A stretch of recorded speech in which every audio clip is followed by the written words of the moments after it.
D&D Misfit Adventures back for another episode. Yes, the Lost Mines of Phandelver. Let's see if the noobs are picking this up and carrying on where they left off. Let's go meet those Misfits. Okay, so Lost Mines of Phandelver Part 3. So far, you have successfully delivered the provisions to Balthur's provisions and spoken to him and had your payment. You've also been into the tavern and found out that the tavern owner's wife has been murdered by the Red Brands, an evil gang that have infiltrated the city or town. You have spoken to Sister Gariel and visited the Shrine of Luck about going to find a banshee to gather a spell book. And you have been informed by the town master that there is a group of orcs along the trail stopping any of the merchants bringing in their wares to sell. And I believe that was where we left off last time as as Mayo slapped the poor halfling butler in the face and made him cry. He deserved it. But you stand in the centre of town with a few jobs that have been set. Oh, you also went to the Lion Shield Costa to inform them of their lost equipment. I'm not bothering writing down notes for this, so I'm going off what I can remember as it comes as well. So you sit in town knowing that you've got a couple of jobs to go and do, but there are more places in town that you can visit. Sir Ratchet and Mayo have gone off into the distance. You see them skulk into the tavern, probably to go and visit Gorge, maybe get an extra bit of wine or some sherry. Not quite sure why wine came into my head. But yes, what are the two of you going to do?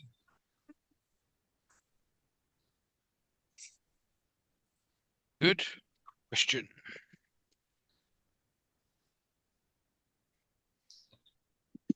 We haven't gone to the manor yet, have we? You haven't gone to the manor at the top of the hill yet. No, That's where the troublemakers are camped out. that is where the Red Brands are rumored to have as their hideout. Yes. I mean, there's a good hideout as a manor. Um, you were informed that they hang out at the Sleeping Giant pub, which is also On the way there. yes on the outskirts of town. I kind of want to start that way.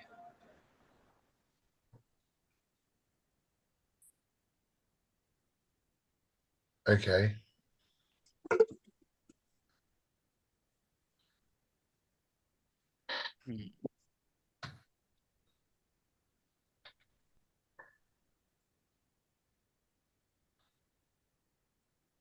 I don't mind going towards that way. We need to be careful though, because it's a fight that would probably warrant all of us being there.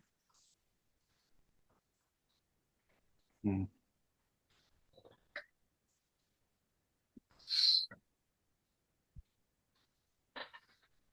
So at the minute, you've got two side quests, which is the orcs and the banshee, which I can't remember what they were called. I gave them titles: the banshee's bargain and orc trouble.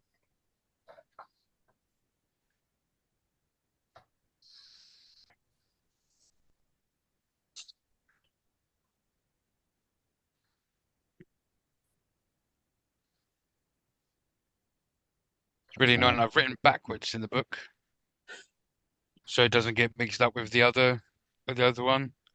So now I'm kind of yeah, makes it a bit difficult reading it. It's fine. You discuss. What do you think? What do you think between the two of you would you be able to contend with? A single banshee or a band of orcs? Or an entire gang or manaful of ruffians? I think the gang's kind of out of it. I feel like we need a bit more level and a few Yeah, more people. I would say the Banshee to get us warmed up, fight wise. I mean, if there is gonna be a fight. I think the Banshee might be a good idea. I'm just trying to find where the fuck I've written it. So, well, and if you can't find it in the notes, roll me in intelligence.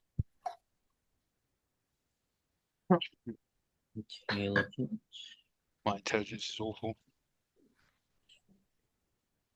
You've got a habit of making intelligence your lowest thing, haven't you, Terry? Well, I like to be a different character when I play this, not myself in real life, you see.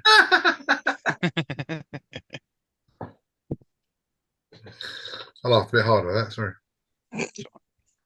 Not a problem, Rick. I got an 8. Oh, actually, my intelligence ain't that bad. It's +1. Ah, dirty 20. It would have been a 9, but mine's a -1. Brilliant. I thought mine was So -2, to be yeah, fair. so the dirty 20 then. So you remember back to the conversation you had with Sister Gariel, and she said that the Banshee's weak well vulnerability is her own or what was the word she used? Her own vanity. Oh, yeah, that's right. Agatha. That's it. She requires a gift, George Silvercombe, to get the spell book owned by Bo Gentle. Oh, it's because I put it in, idiot. I put the title in amongst the writing in small letters. The Shrine of Luck. But that was Goddess tomorrow. that was the Banshee's bargain.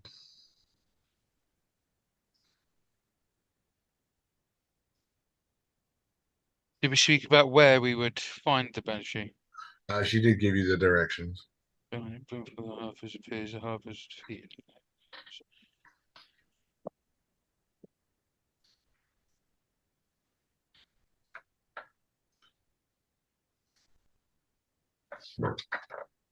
Pardon me. I don't think I wrote that part down.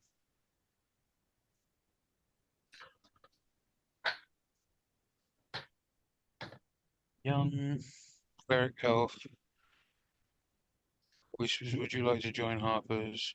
You're good of heart. We need more of that. Join Harpers. She casts a spell and everyone appears, defeated low numbers. And she named Agatha. Yeah, no, I didn't write down where it is. That was silly. Yes, it was. You didn't write it down, so I've never got to hunt through the book to try and find it. And I've just completely ruined my book because I spilled a drink on it. So where is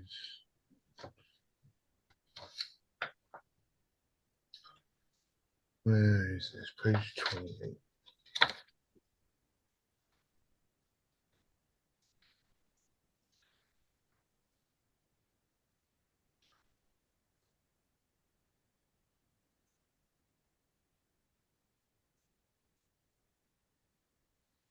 So she lives in the town of Coneyberry,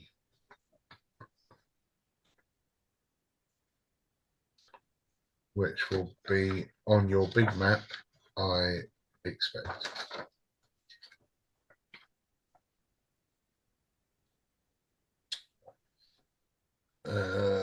Yes, Coneyberry is back to the north to the Tribal Trail, and then about a day's trek. Oh, yeah, there it is. to get to Coneybury. Hang on. I'm going to send you a picture of this new map. Oh yeah, I see it. I'll send you a picture of the new map because the writing's bigger.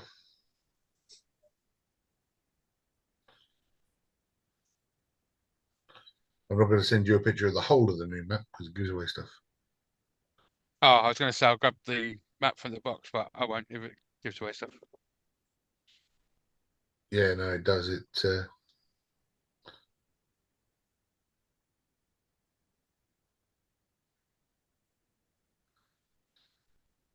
Really?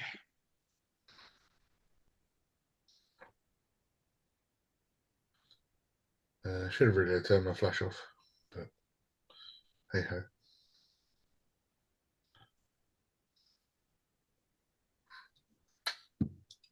There you go.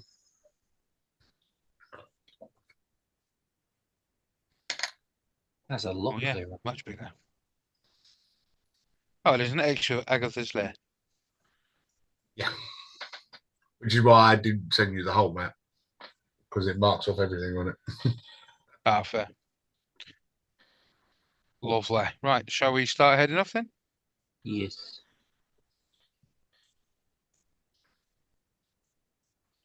Marvelous. You start to head north out of the town, and you hear the sound of hoof prints running after you. Oh, hang on, guys. Where are you going? You know, hi. Oh, you guys look so interesting, and oh God, oh, I knew the people that I've been, been doing that adventure and stuff. I thought it was very interesting that, and I was just thinking, when I've been telling my stories, they all been telling me like, oh, this mad, wicked, awesome people. They're gone do the adventure and stuff, and I gone, yeah, I want me a bit of that, so I can tell more stories for all you lot. So, is that you guys, or have I spoken to the wrong people? I look at Higgs and stare back at the creature in front of me. Yeah, sort of 4.5 foot tall satyr. You see on his person that he is covered and hanging with musical instruments and parchment tied in rolls to his waist and things. Yeah, he is the epitome of a traveling minstrel.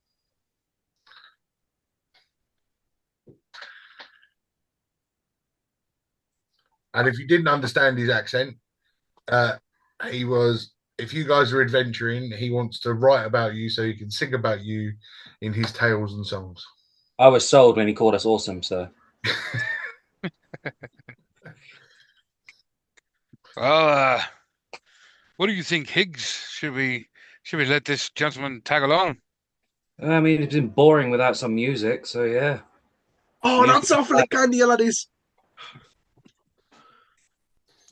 I have So, no idea what he's saying. I'm interested where his accent's from. It keeps changing. Bit of Irish, bit of country, bit of Scottish. The split personality evolved. Ah, that's quite funny. If you cut the two names up and put them together, it's Ireland and Scotland. Or it's Ireland and Scottish.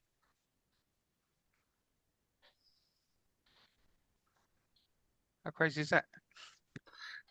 If you took the end of Ireland and put it against Scotland, it's Scotland and Ireland. It's the same thing. Yeah. there's an extra T Scotire, somewhere. Scotire, or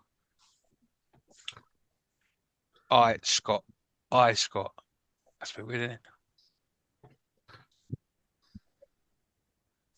That's right. He's from Scotland.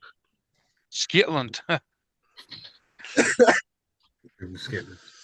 He stops it. He stops you and regales you with the story. He goes, weird accent. Um, starts telling you about if you like adventuring, then a place for you to go would be the historical city of Thunder Tree.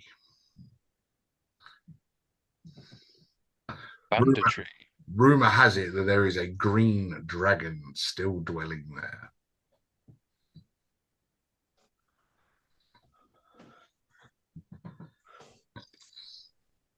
And you know what they say about green? It means go. So Yes, it does.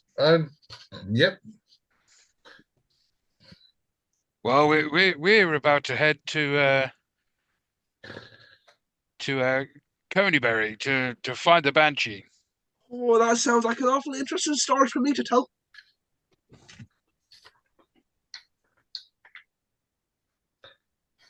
Although, coming to think of it, do we not need to do the to find the gift first? At least find a gift to serve her vanity.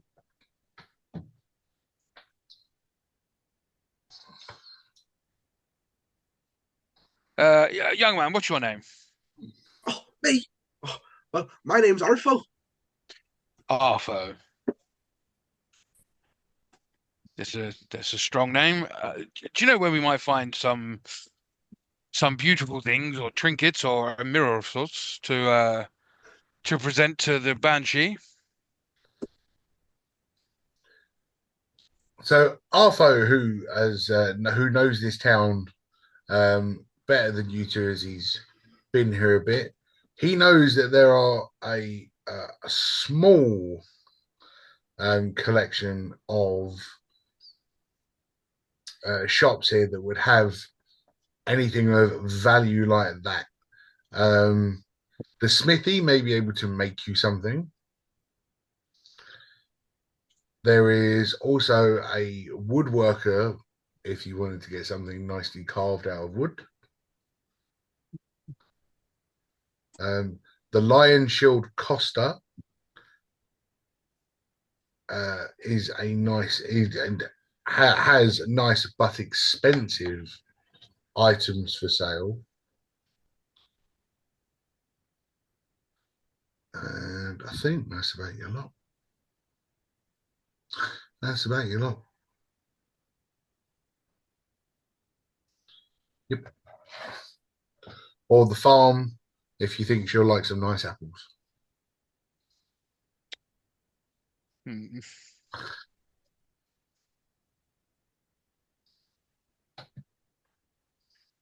What about it, Higgs? Where do you think we should go?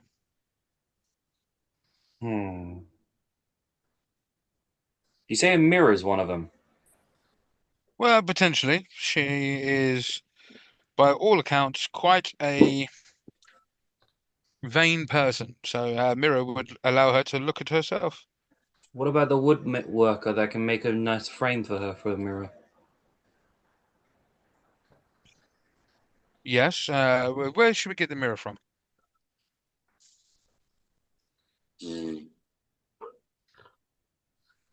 Yeah, that part I don't know. Hmm.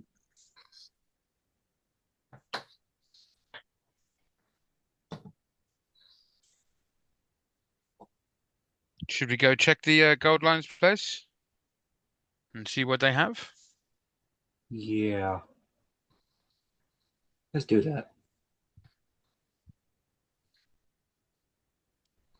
Okay, we shall make our way back to the Gold Line's place. Gold Lion place? Lion Shield.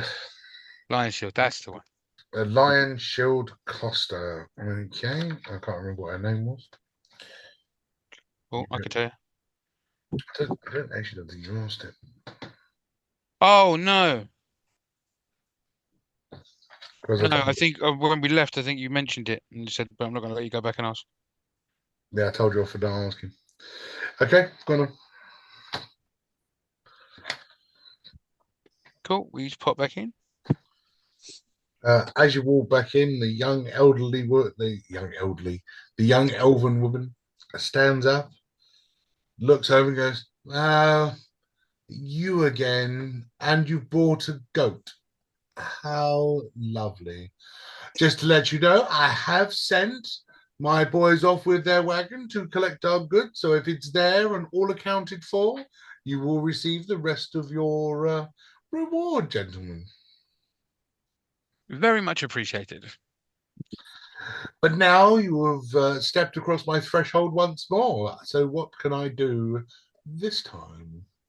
So, firstly, it's a very nice to meet you. My name is Draken.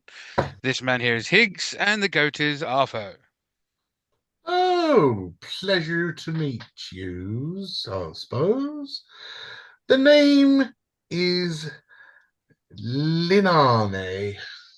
Linane Greywind. Lovely name. Try that again. Procurer, there we go. Procurer of fine adventuring gear and trinkets personified. Sounds like it might just be what we're looking for. Well, you tell me what you're looking for, and if I've got it, remembering that half of my stock is missing.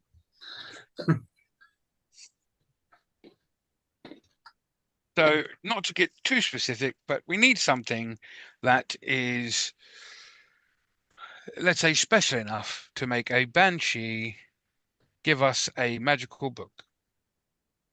She sort of looks at you and goes, huh? Yes, I mean that's a very normal thing to come into a shop and ask for.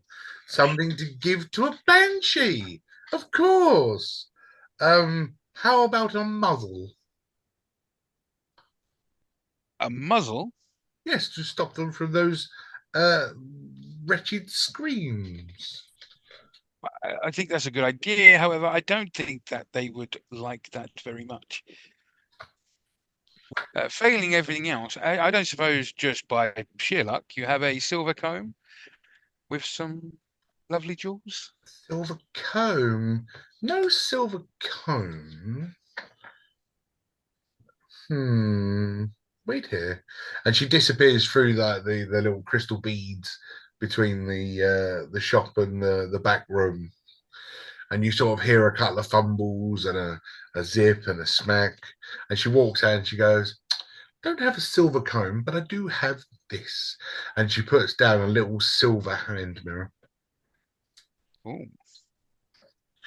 Now, this isn't from stock. This isn't from my normal supplies. This is personal. But it sounds like you need it for something quite serious. So everything's got a price. Name it. Well, it is quite serious. Yes, if you could name a price that you would like for this beautiful mirror. Let me think. The silver it weighs will be worth, and you see her just counting her fingers. The mirror installed will cost, and counts her fingers again. The small ruby on the back would be, and counts a little bit more. And I received it for my 100th wedding anniversary. The sentimental value is off the charts.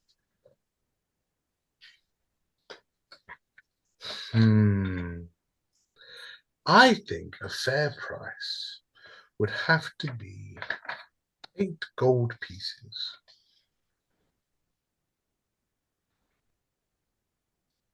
Does sound like you're quite attached to this mirror, to be fair. How about 6? 6? I wouldn't be able to buy a wooden mirror for 6. No, I have to stay strong at 8. No, so I didn't even ask you to roll then.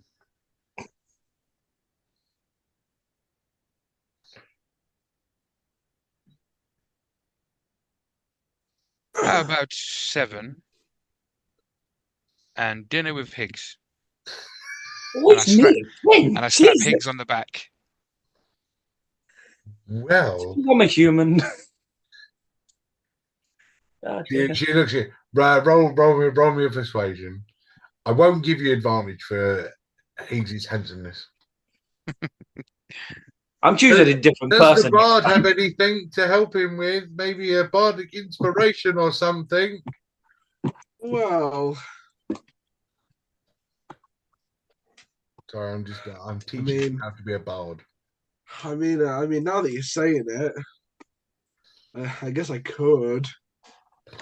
And what would you do to give him this bardic inspiration? Let's see I whether have to it's think now. D4, D6, or D8. Because if it's average, it's a 6. If it's great, it's an 8. If it's crap, and you put no effort into it, it's a 4. Okay, hang on. I didn't prepare for this. Sod what the book says. That's rubbish. If you take the time to give me a custom bardic inspiration, D8. And I highly I'm thinking. only be a 12. Uh, Learned that from Critical Role. Thank you, Matt. Thought that he's going to watch this. But hey ho. You never know. I'll explain that to him when I meet him in October. oh no, I've got it. Right. She's Let sort of standing music- there going, No. Let music forge your strength anew. My voice now fights alongside you. fair enough. I mean, I'm going to get myself checked after this, aren't I? it would have been nice if you'd have done something along the lines of going out for dinner with Higgs. Oh, No, that's fine. I'll give you a 6. And it was persuasion, wasn't it? Persuasion. You've also got a D6 available to add to it for the bardic inspiration. That's 18. Okay. She looks at you and goes, "Just dinner?" I hope so. I nudge him, elbow him in the side. I just had to pick Chris Holmesworth for this dinner. Well, I think we have an accord. 7 gold pieces Whoop, whoop. and dinner with the big blonde hunk. I'm sure my husband won't. Of course she's married. Well, I did just point out that 100-year wedding anniversary. she got He could have been dead. You don't know. Yeah, maybe. they're elves. She could have killed him for Just want that. to point out that elves, they live for thousands of years or immortal. So not a sword through the neck would do. Just a bag over their heads, something. I mean, she's a very pretty, like mid-30s, blonde elven woman. First a Christmas well one, looked that after. It's not like Figgy with a. That's what I'm saying. First a Christmas game, and now this. Yeah. Well, you chose the character. It's always me. I mean, you could have suggested it first to slap me on the back, but True. Here we are. But here we are. point. I'll handle the 7 gold pieces. I guess I'll handle flicking dinner. Thank Yeah, you. so at least you get to keep your gold. And she slides over the mirror, and she goes, "I look forward to seeing you this evening. Shall we say 8 o'clock?" And just leans over and just gives her. I'm dyslexic. I can't tell time, so whatever. I'm sure your friends will point you in the right direction. You can absolutely take that to the bank. Just so you know, I'm not role playing dinner. Role play a romantic dinner between 2 hairy men. Yes, that's what everybody wants to see. Lovely.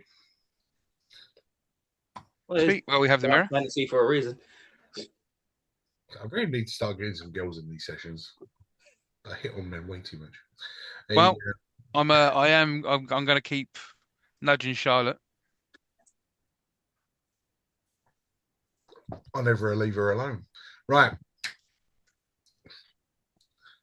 So you have gained a silver mirror with a small ruby on the back of it.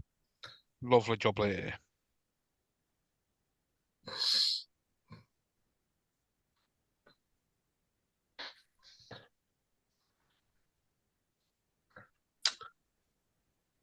So where are we going then? Well, I think we should probably head to Coneybury before we get too sidetracked. Yes, I think that's a good idea. That. What do you think, Higgs? Accent's changed again. I just want to leave. I want to explore stuff now. Oh, yeah. I feel like I've got the feeling he's going to try and avoid coming back to Phandelver. No, just it's getting really hot in this room. I need to leave. I'd step outside. Wait for me. And she sits there and just pulls out a comb and just starts combing, brushing her hair back. Roll me a perception as you're leaving. I was literally about to go, she's got a comb. Perception. 12. 16. 9. Higgs, as you're Yeah. walking out, you can see that she pulls out this silver comb and starts brushing her hair back. And you notice that in her left hand, she's holding a silver mirror with a small ruby on the back. Mother. Okay. Typical women tricking people.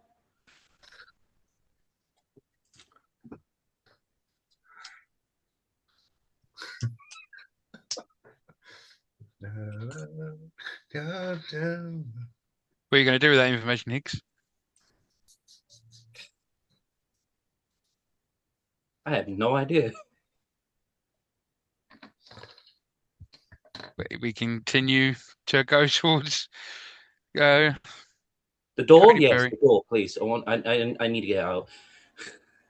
When you're the only person that sees stuff, Yeah. if you say it out loud, they don't know it's happening. Okay. Then yeah. Go towards that place. So he's still not telling you about the mirror. That's fine. Okay. Didn't we get the mirror from her? Or is that another one? It's another one. Oh gosh. With the item that we needed. That's another one. She said it's sentimental to her. So the one that she sold you was the one she said was a wedding present for a 100-year anniversary with her husband. And the one that's in her hand is identical to the one that she sold you. Oh, maybe there was just a family that decided to get her the same present for 2 anniversaries in a row. How the hell do we even know this one's real? Sniff it. I'm good. Are you telling me, Higgs, that you saw her with the same mirror as we were about to leave? Unfortunately, yes. There's 2 identical mirrors of what she gave us. I don't even think the ruby in the back's real. Perhaps you should, have a word. Maybe get out of dinner. And I said comb, didn't I? I didn't mean comb. I meant brush. So not what we needed. I mean, it's not what you needed. Well, we needed a comb, didn't we? Silver comb. Silver brush. No, definitely comb. Brush. Comb. You said comb. Brush. It's what I've written down. I just read it. Maybe you said comb last time, but rip brush. No, I just read it from the book. It's okay, guys. I don't have an accent anymore. Let me work my magic. Oh no, right. Sorry, I apologize. It is a comb. It is a comb. I'll walk back in. I was reading the wrong bit. I want to walk back in. Okay, for what? Get the comb as well. Okay, go on then. I'm going to walk straight up to her, and I'm going to say, a smile, a wink, a charming tune. We'll be more than friends quite soon.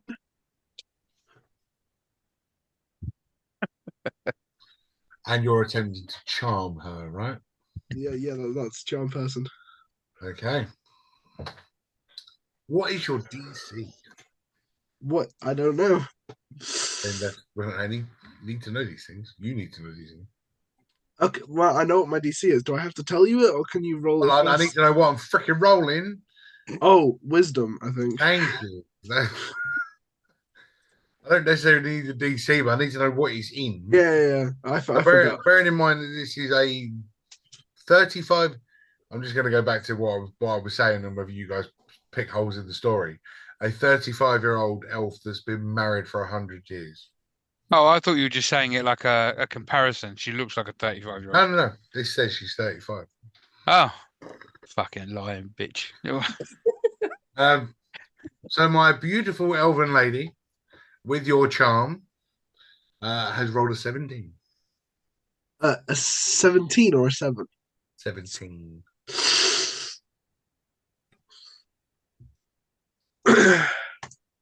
Can I use a bardic inspiration to get to reroll it?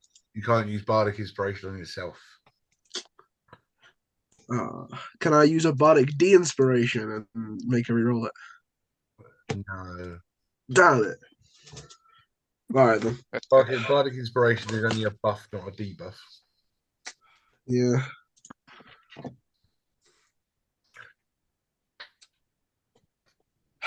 She goes, and that was a lovely tune. And, why are you back in my shop? I grabbed the comb and I run. Okay. I mean, he doesn't know that you're expecting 45 gold pieces off of this woman later. No. So cool. Roll me a dexterity check. Let's see if you're quicker than her. You can either, hang on, you can go sleight of hand or acrobatics. They're the exact same. I'm gonna go Tell me which one it is. acrobatics. You're going acrobatics. I'm gonna get a real dice actually. I don't trust you to be on. You're going, well, I have rolled my my dexterity check to see whether I can stop you from doing this, because obviously you're not stealthing it. You're just going, ah! One way to scare the shit out of a poor one. 21. Well, you've grabbed that comb and you have legged it. Yes. I rolled 13. Nice. He sprints out of the door, runs past the pair of you, and go, I got it. You got what? The comb. But she didn't have a comb. Not anymore. Well, now what do... Run after him, I guess. I suppose we're going to have to, yeah.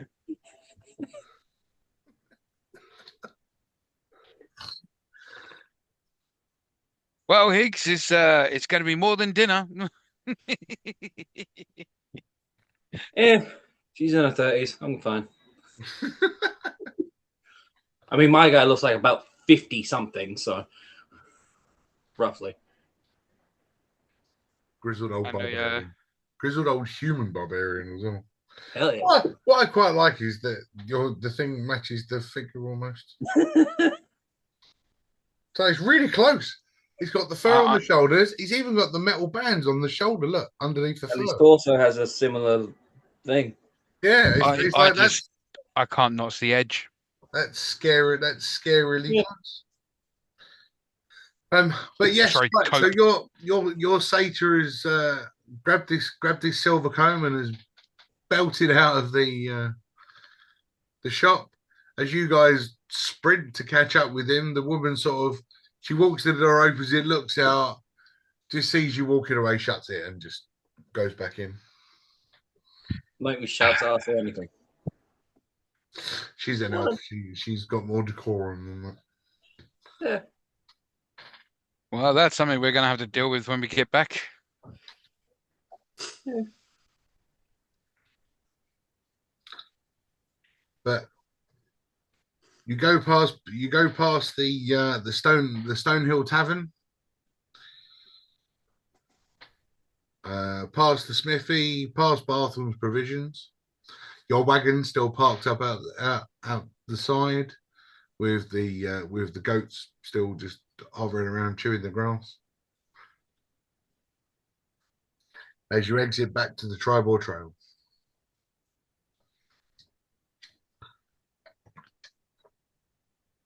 without any vehicles,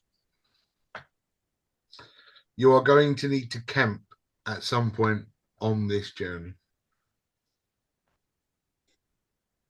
You're also going to miss your date. Yes. I mean, we did steal from her, so I think she's kind of pissed, but she'll get over it. I mean, as the storyteller, I'd be more concerned the fact that she owes you 45 gold pieces. Well, I'd only guess that it's going to be less than that now. Unless it's a really good date. Which he's going to miss. Which he's going to miss And, you. well, I mean, you know what they say? This, man? It only gains interest. Oh, God. Maybe we can get her something much better. Thanks. We'll have to keep her in mind along the travel.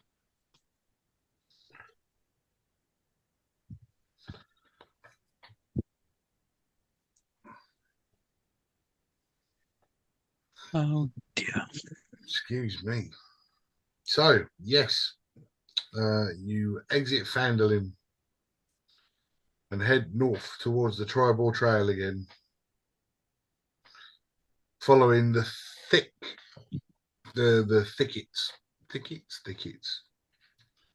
through the woods, through the trees, through the small, lightly trodden trails, going deeper and deeper and deeper into the forest.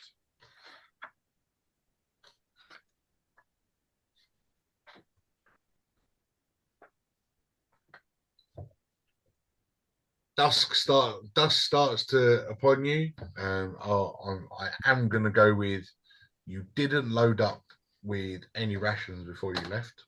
Oh, yeah. We didn't, but I've got that thing, you know. So that was my next question. What are you going to do for food? Which is why I told you what you were walking past on your way out. I gathered that was something. Yeah. I can only hint. I can't keep telling you. Do these woods look like they've got plenty of animals in them? The further west you've travelled, the dingier the woods have got. And they're less likely to have fresh animals. Well,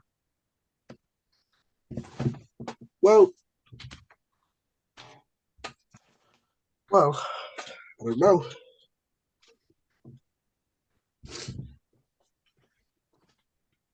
I can't find it. You can't find what? I had something where I could find. There we go.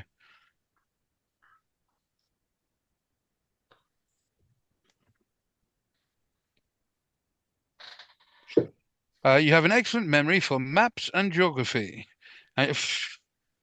And you can always recall the general layout of terrain, settlements, and other features around you. In addition, you can find food and fresh water for yourself and up to 5 other people each day, provided that the land offers berries, small game, water, and so forth. Fair enough. So, with your paladin-like skills, going along the tribal trail, there is a small brook running along the tribal trail that was created by you.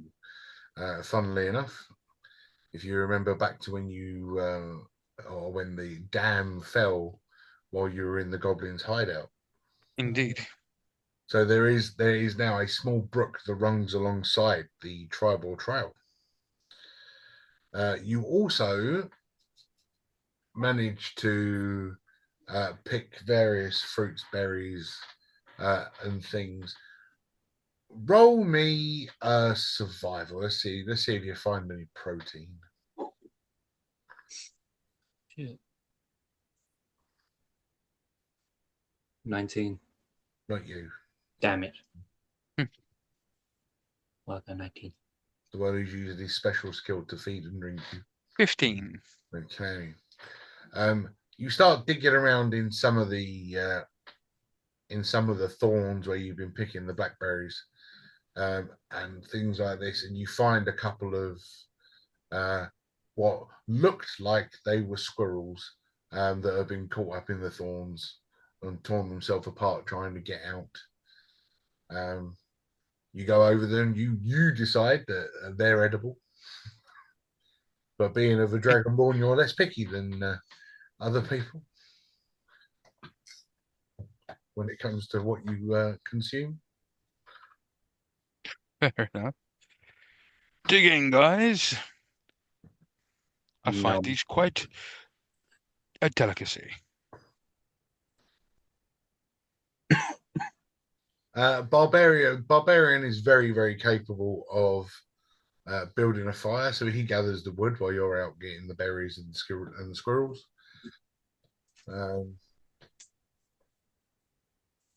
But roll me, Mr. Barbarian. Okay. Roll me a survival.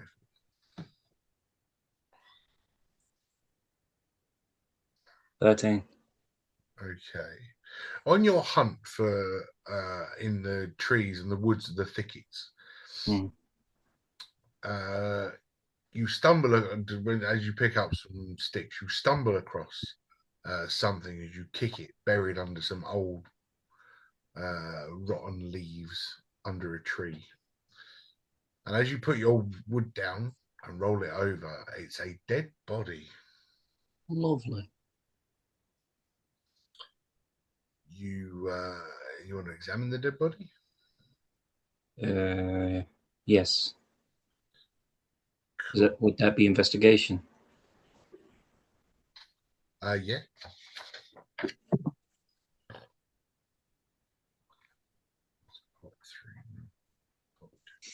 14. Okay. You roll the body over as it's laying on its front. As you roll this over, its hands are high in the sky. Eyes are rolled back into the head and almost disappeared with the age of this body, and its face is like it has been terrified.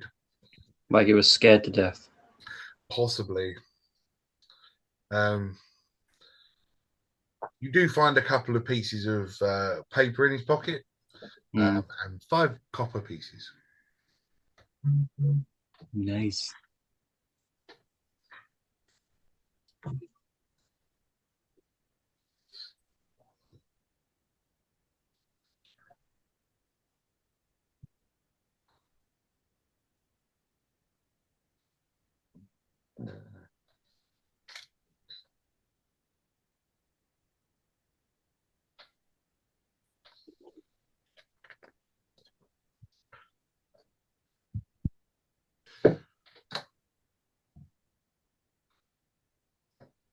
Anything else? You say it was a piece of paper? I did. Is there anything else, like any other There's writing on the piece of paper. Can I see what it says? If your character can read, of course you can. Do you want to read it on your own or read it to the group? With the group. Cool. So you pick up your wood that you found. You shove the guy back under the leaves and cover him up, and head back to the area that you have decided to call camp. You sit down with the piece of paper, and the piece of paper has got a description on it, and it says, "Beware, the town of Coneybury has been ransacked by barbarians, and now lies in ruins. The Tribord Trail runs right through the new abandoned town. But beware, there is a lair of the Banshee Agatha." That's it. Nice to have a heads up.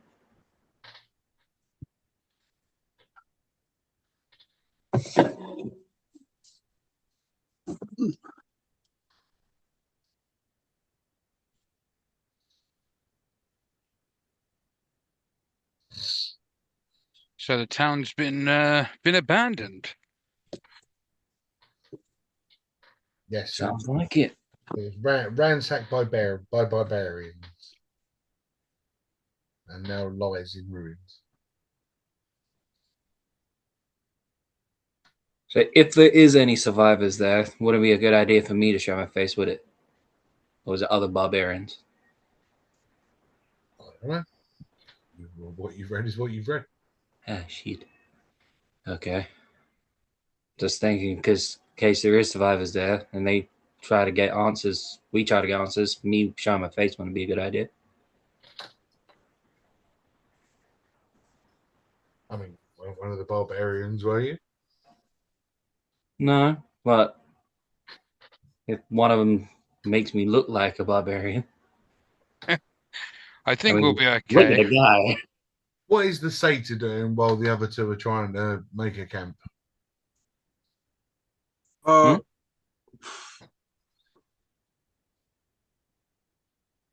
Hmm? I was just gonna sit there and listen. Sitting You there and know, strum out a tune. well, maybe once they were done setting up camp, I could tell a story. He's going to tell a story. It's what I do. Fair enough. I'm gonna make you tell a story one week. Be prepared. Right. Be prepared, Mr. Storyteller. I had to do a whole freaking act as Sebastian once. Half an hour freaking stint of me talking. You can watch that on our other short campaign that we did. The I can't remember what it was called. Something about the Westlands. Because my brain's awful. Go check out our YouTube channel. Um, West Marches. It was called the West Marches. There you go. I got there in the end. Awful memory. The evening starts to grow dim as the squirrels roast over the small fire that has been made. The smell filling the air. Squirrels roasting on an open fire. Sorry. You all start to get comfortable as Artho plays a gentle tune as the night draws in. The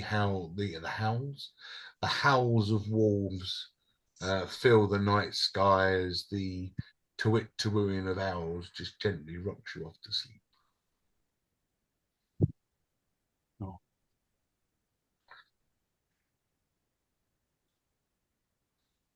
Oh. We'll do because you're in the wilds, you're going to have to take it in turns staying awake. So we can do 2 hours each, but then somebody's got to do a second 2 hour stint for the 8 hour rest. I don't mind.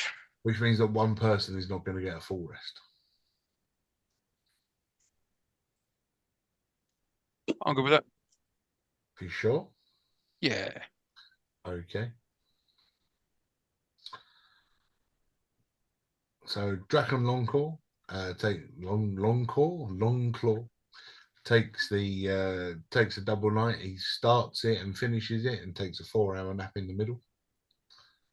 The sun comes up, the birds start in the morning as the sun comes over the top. I'm going to learn the name of the mountain so that I can do it. Over the Sword Mountains and beams down into the forest where you lay, the ground thick with morning dew. I think Michael's practicing a song. Cool, yeah. A Draken, would you roll me a survival, please? 14. 14. What will that do to you? So because you only had half a night's sleep, whoa, roll me a d6.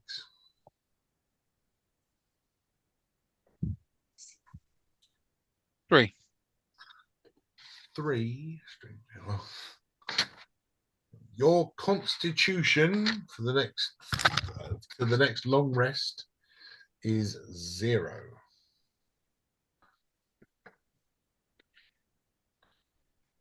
Which will mean that any constitution saving throws that you have will be a straight roll.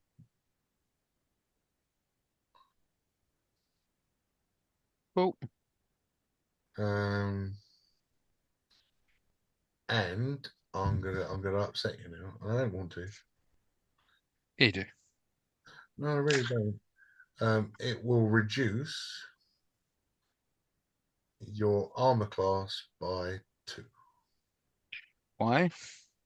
because your constitution affects your armor class.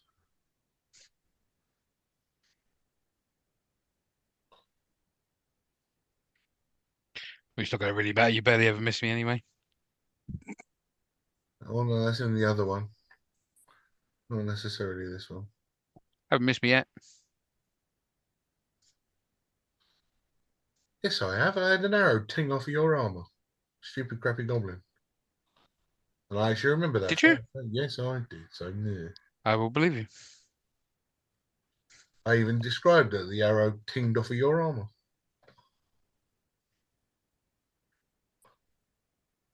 I'm just going in to see what I'm just going in to see what your constitution is because it's -2. +2 is my constitution. Oh yeah, so your constitution is down to 0. That was a good guess, wasn't Yeah. it? Yeah, so that will affect your armor class for the next 24 hours is 16. Cool. Does that go up if I pick up our phone, hold him in front of me? I mean, it doesn't affect your armor class. It just means it's going to hit Arthur. Arthur. Yeah, that. Sorry, the chinchilla came into my head.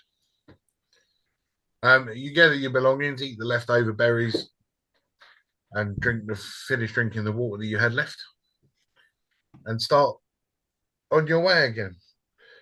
You are only about a mile outside of the Conaberry area, and as you start heading further west, the forest grows dark and still as the trail winds deeper into the trees. Heavy vines and thick layers of moss drape the branches, and the air is noticeably colder than it was in the ruined village that you just passed. Rounding the bend in the trail, you see a screen made from warped branches and trees standing close together, woven into a dome-like shelter in the shadows. A low doorway leads inside.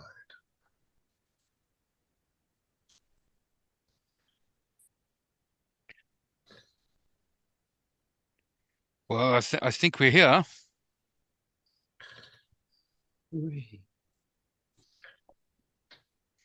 To the left of you, the darkened woods. To the right of you, the ruined wreckage of what was left of the Conaberry town. A, a town of rubble. Barely any of the buildings left standing. Gee.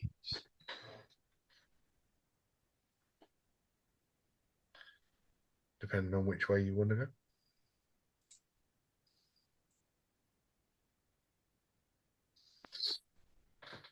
Where would you like to go, Higgs? Do you want to go I to mean, the town? Or do you want to go to the weird little warped house? I kind of want to know if there's any survivors, despite it being nothing but rubble.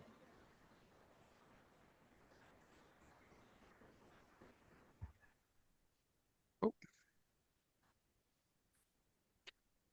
We shall start heading to town. Yes, we shall.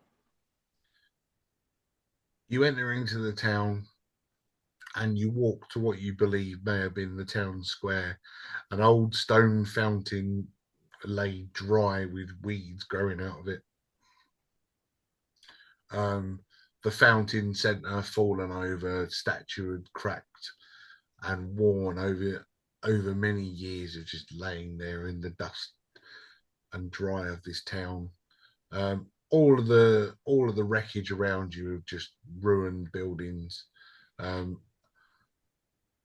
wood off most of the doorways rotted and just laying on the floor. There are no roofs or any semblance of roofing left on any of these buildings.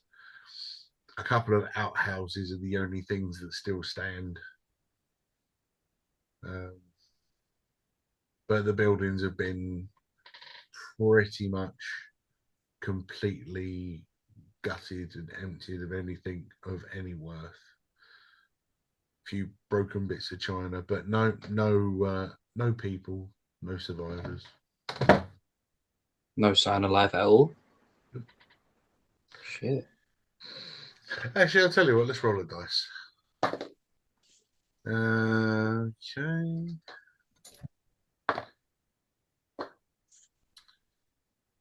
You walk into one of the things and you see that a bed, an almost complete bed with still got what remnants of an old Hessian blanket left on top. Your curiosity has got the most of you as you lift the blanket up, and you are surprised with a ribbit as a frog jumps out from underneath and just starts hopping through the wreckage.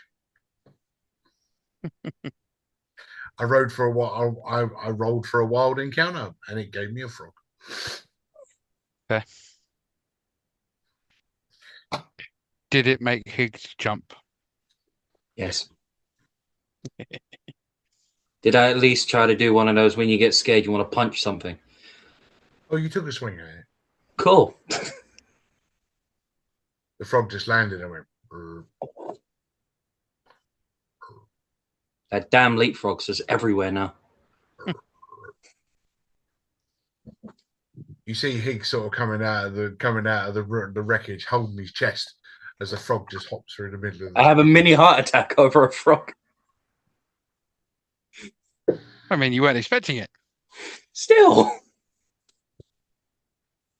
Slimy bastard.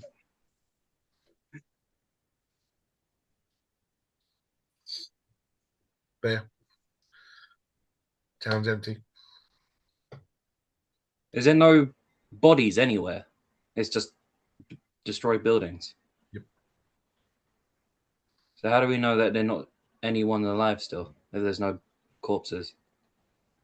They could be But within- not here.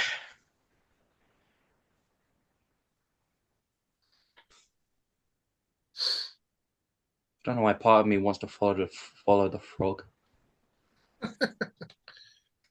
See where it goes. I mean, it leads nowhere. Kill it, then eat it. But then You want to follow the frog? a little bit, partly. Okay, that's fine. The frog hops out. The frog hops out of town and starts hopping across the tribal trail. Ah, leave it. Lands in the small babbling brook.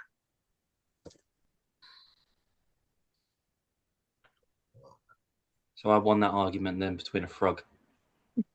Sure. At least I know I'm man enough to win an argument against a slimy little bastard.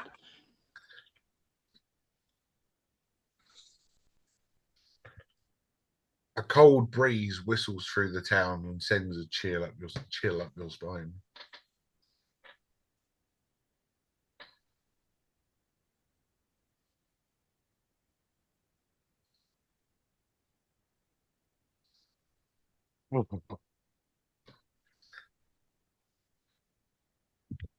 Right, shall we go to what we came for?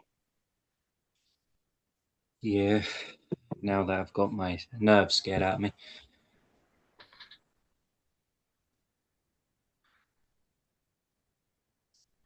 You exit the town, cross the trail, and go back to the thorn dome-like shelter in the shadows of the murky wood.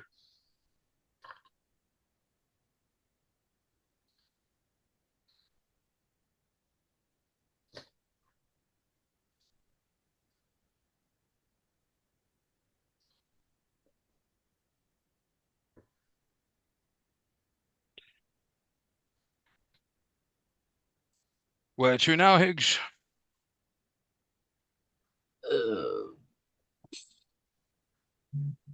I guess step inside. If we can.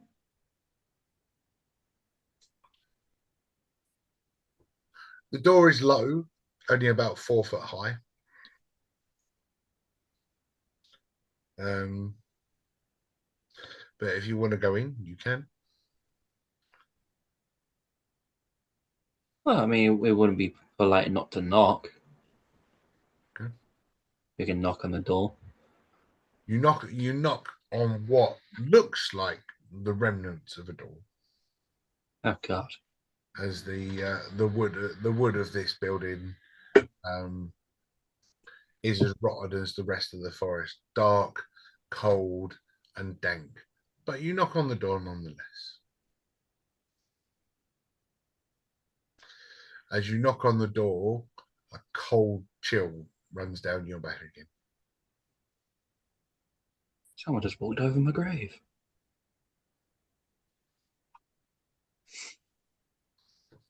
But no answer.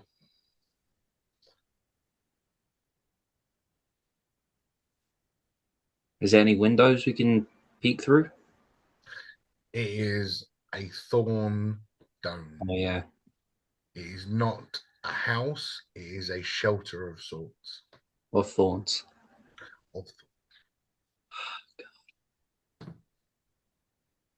I guess we just walk in then, or break in. Am I also here? What do you mean, are you also here? Of course you're here. Oh, just checking. You've been here the whole time. I know I was distracted. If you can, He's been writing stuff. It's fine. Yeah. Look forward to listening to it. Arthur is short enough to walk through the opening without having to crouch down. You two will both have to crouch and squeeze. Oh, just like me earlier, elbow to the ribs to nudge forward. That's fair enough. Arthur, you have been nominated to go in first. all right then. I can go in first. Is it dark? It's quite dim. You're in a murky forest. Hang on. I will show a picture of the description of the murky forest. That is murky. Holy shit. All right. I think I'm going to spell for this.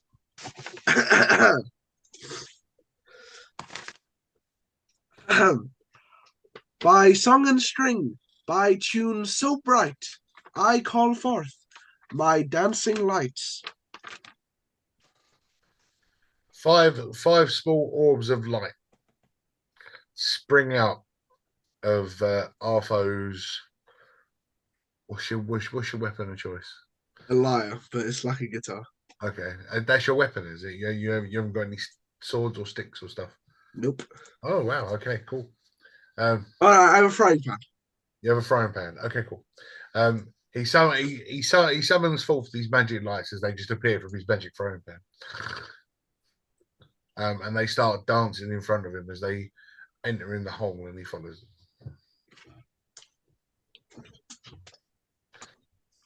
From the outside, you can almost see the light glowing through the small gaps within the thorns and reeds.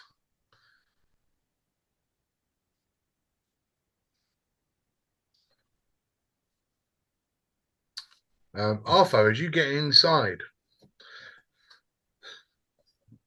from the outside, it looks quite small and dim, but when you get inside, this is a home of sorts, sheltered within a dome of woven branches. It is sparsely furnished, with a few chests, shelves of knickknacks, a couple of tables, a reclined couch, and all of it old and looks like elven craft.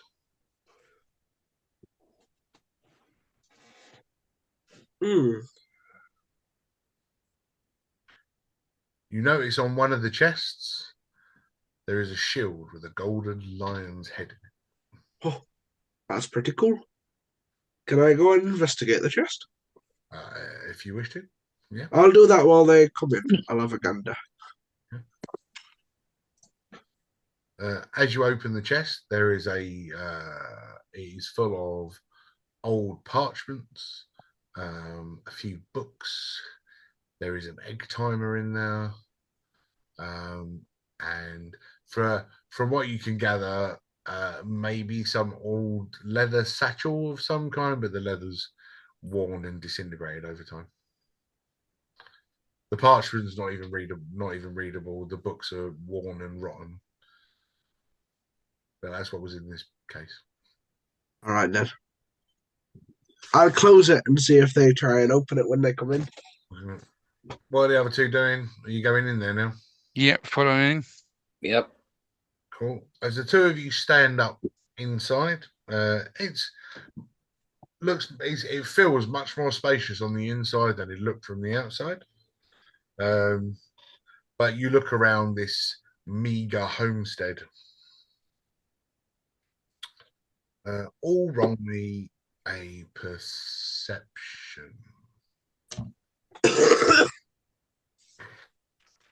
13.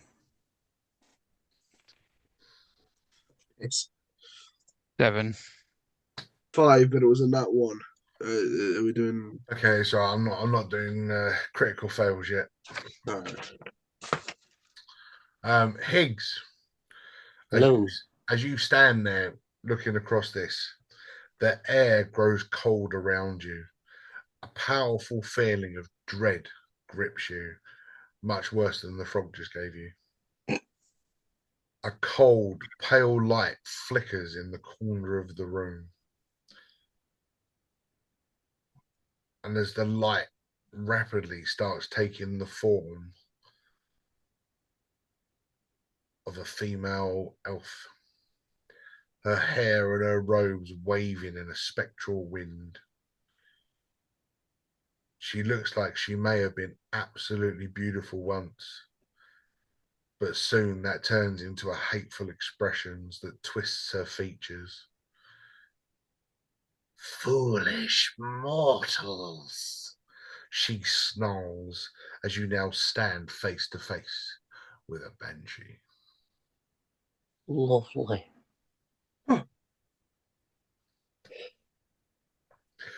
What do you want here? Do you not know it is death to seek me out? Speak! We have a gift for you. Several, in fact. Oh, a gift for me? The ghostly figures smiled with cold amusement. I'm not one to shy away from gifts. Please proceed. And she pokes her hand, these long, elongated, skinny, skeletal fingers. Just goes, gift to Agatha. I give her the mirror.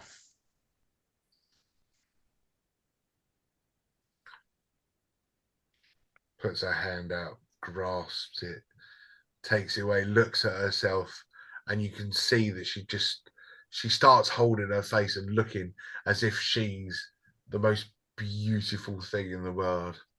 Ah, yes, still stunning. Oh, and I got the other one. Excuse me, interrupted a woman while she is vanitying. Being vain in a mirror is rude. Excuse me. Now, you were saying how beautiful I was. Something like that. I've got another one for you if you're ready for it, ma'am. You got a what for me? Another one. Another one? Another gift. Another gift. Well, aren't you full of surprises? Show me. Here you go. It almost matches the mirror. And you pass over the comb, and she holds it and gazes at the comb longer than she even gazed at herself in the mirror. Begins to comb the ethereal hair, the comb almost passing straight through it for passing through a ghostly figure. As she holds the mirror and goes, absolutely stunning. And she drops the mask, looks Draken straight in the eye and goes, wouldn't you say so? Absolutely, absolutely, I would. Right, roll me a deception. That would suggest I'm lying. Yeah, I know you're lying. 15. 15. Okay. Okay. Oh, fuck's sake. No dice roll. Fucking okay. And she looks at you, and her eyes start to glow a fiendish red. Her mouth opens, and she starts to take a deep breath as you feel the cold air in the room drop degrees. And as she's just about to scream, she stops herself and goes, no. Just because one of you had bad taste doesn't mean you all do. And goes over to the big, handsome gold guy, grabs you by the face, squeezes your cheeks in. The dark, demonic red eyes look deep into your soul and goes, I'm beautiful, aren't I? Perhaps you shouldn't instill fear. I'm sure this one here thinks you're gorgeous.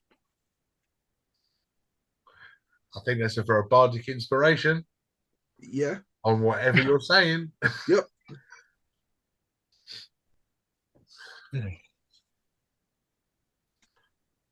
Come, I'm beautiful, aren't I? While Yeah. this is going on, just quickly, can I see this spell book we're looking for? No. Damn it.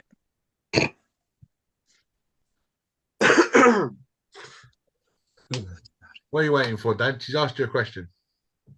If I say yes, I have the roll, don't I? Yes, and if you say no, you'll have to roll.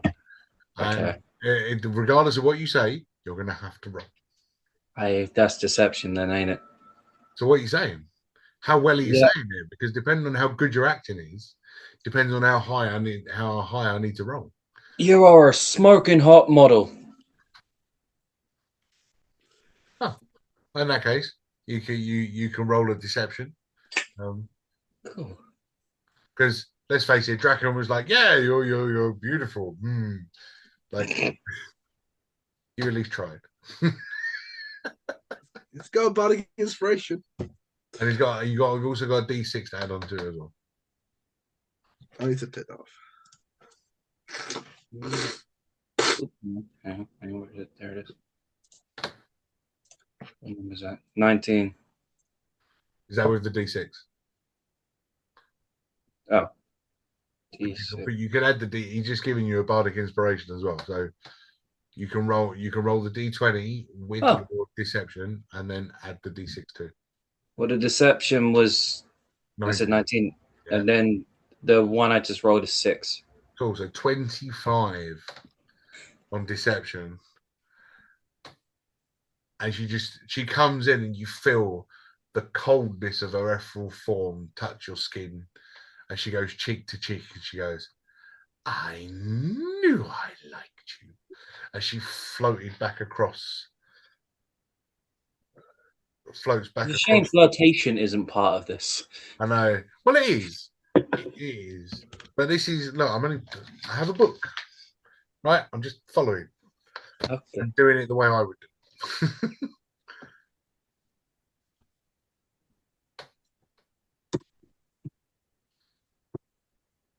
So you've brought me gifts, and you think I'm beautiful. Mm-hmm. And I know you're here to seek many things. But ask me one question, and I will give you the answer. For you have been using.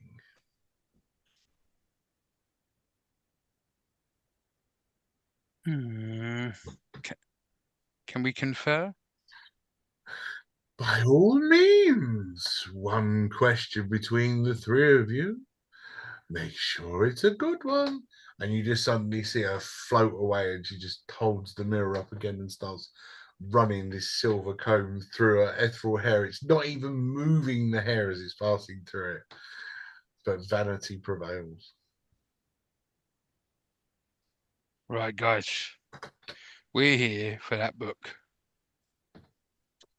What is the question we're going to ask?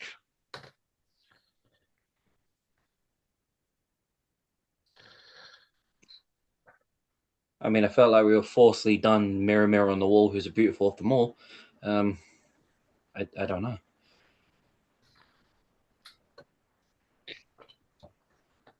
How about you, Alfo? Any ideas?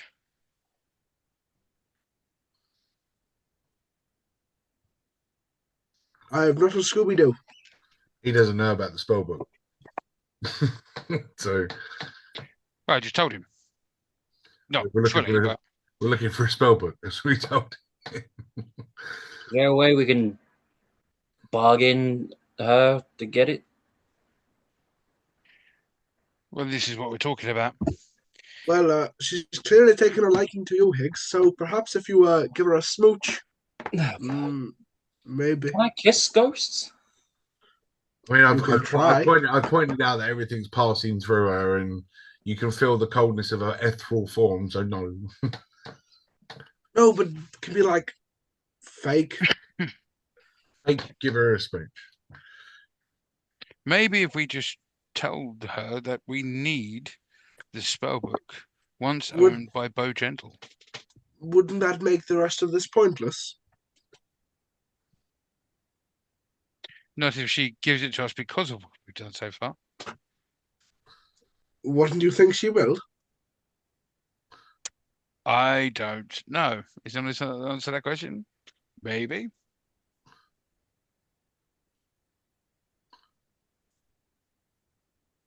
Um,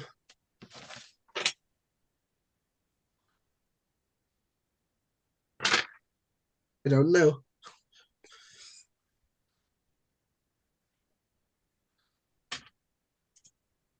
Hmm.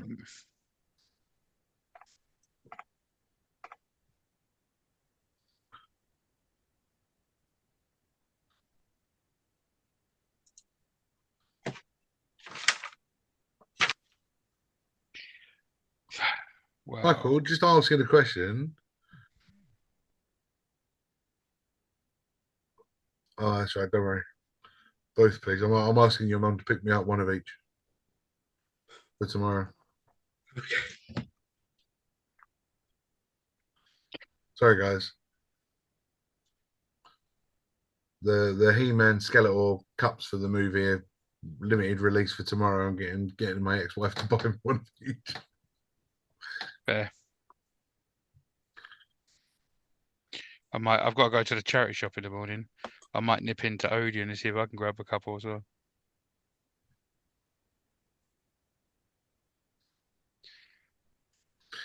I had a, I had a look. Actually, we're talking the break. Yeah. I think, guys, we should ask either could we have said book or tell her we need it and ask where it is.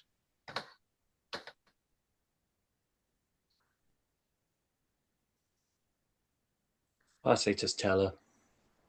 We've given her gifts. She owes us, in a way. Ooh.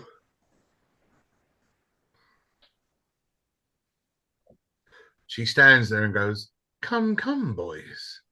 I know a lot of things, but a beautiful woman like myself has places to be and things to do." Okay. I turn around and I speak to her and say,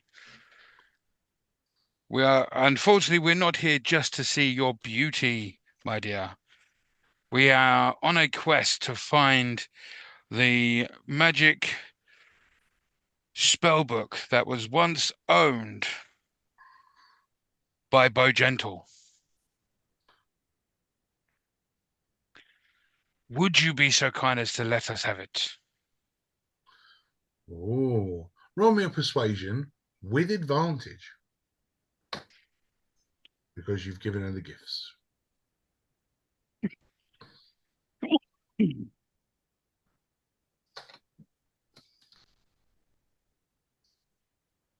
18.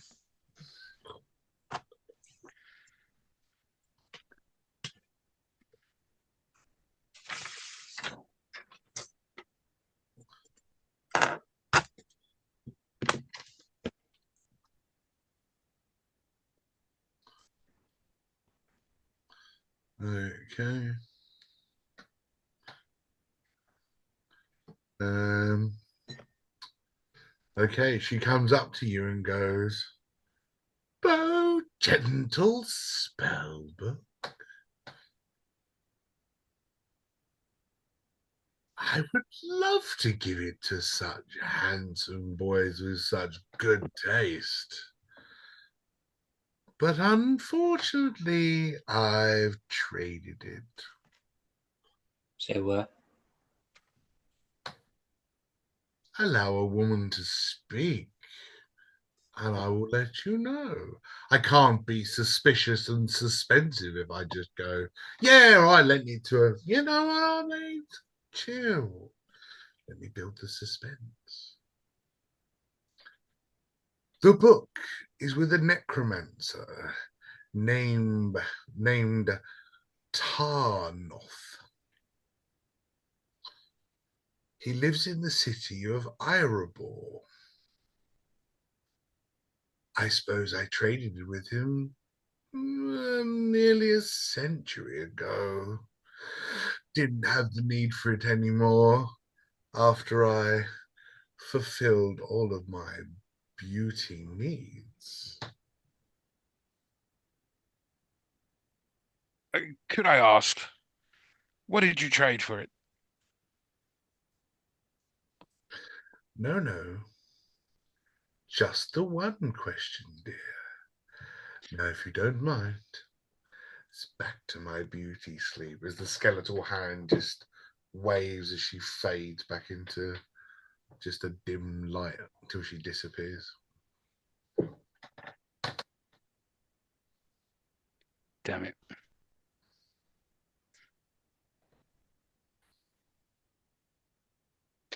I suppose you better go find this Tarnoth then. Suppose so. Did anyone hear where she said he was? No. He is in the city of Erebor, That was it. which is in a completely different country. Oh, Of course it oh, is. great. Does anyone have their passports? No. Erebor is not Do me a favour. on That's this. on the map of Neverwinter. Pass me your tablet. Ew. So the book is completely gone then.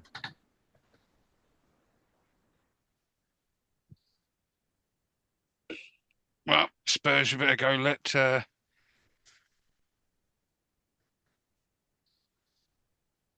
Gariel know.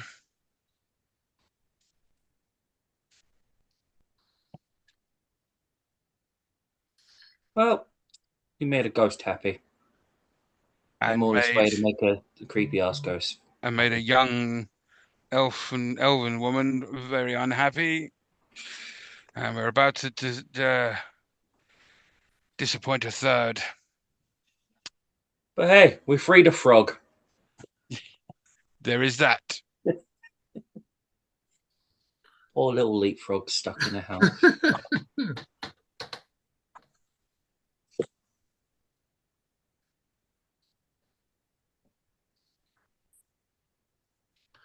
um,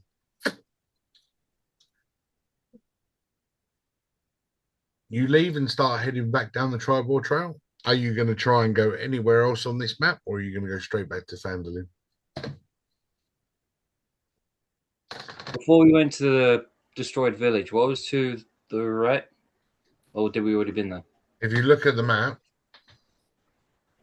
that I've sent for this exact Yep. reason, you can see that you've got Agatha's Lair one side and Conebury, the city, town, the other Oh, okay. of the trail.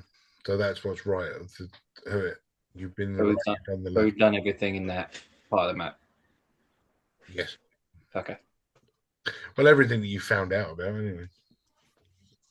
Yeah, fair.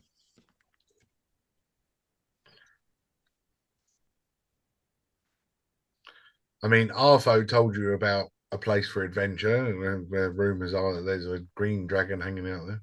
Thunder Tree. Could always stop off there before we go back. Not really much of a stop off. Have you seen how far away it is? Burn down the forest and there's a wake. I mean, I'm pushing that from where you are. That's going to be a 3-day trek on the trails, or a 1-day trek through the dark woods of Neverwinter Wood. Oh. I think we might have to go back and face the music. Yay.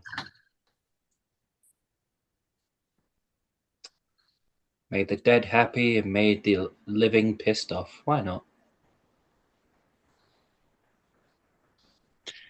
I'm not much looking forward to it either, but it's the right thing to do. True.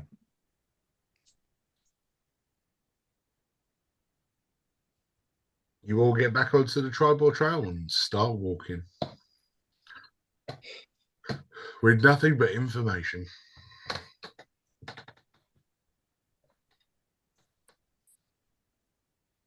Aye.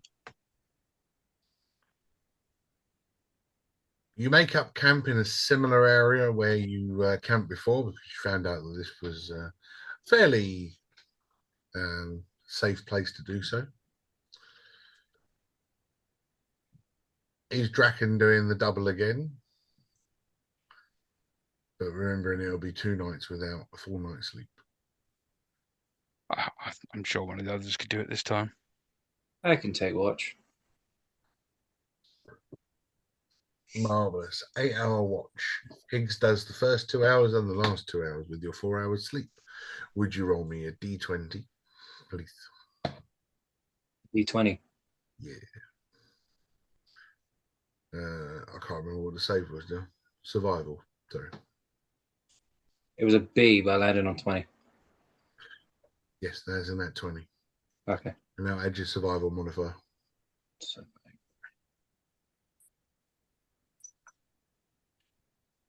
1. Okay, that's right. That's 21. That's pretty good.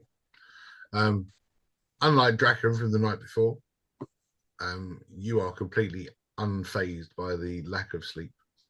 Cool. Do I have to touch the campfire at all? No. But, okay. Because you haven't used anything or done anything. Yay. But yeah, I mean, it's a long rest for all three of you. Draken, you go back to normal with your constitution because you had another night's sleep, but you Whoop whoop. chug into Phandelver for mid-morning.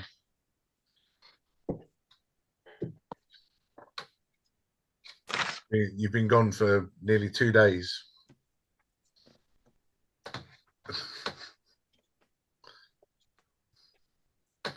As you walk into town, the goats in your wagon are now gone from the side of Barthen's provisions. As you enter back into the town, walking past the provisions, walking past the Stonehill Inn. What are you doing? I'm going to head into The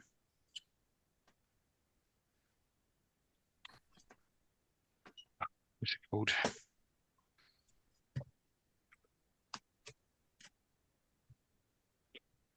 Lion Shield Costa. Okay. Try and sort out the mess that was created.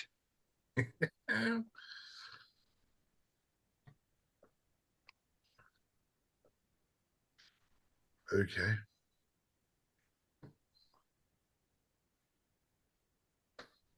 As you enter in, the shop bell rings.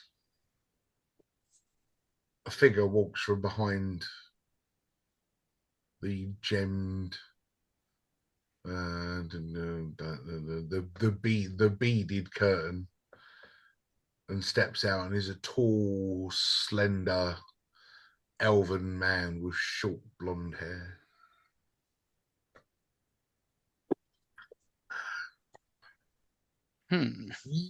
Yes, good morning to you. And how may I help you on this fine morning?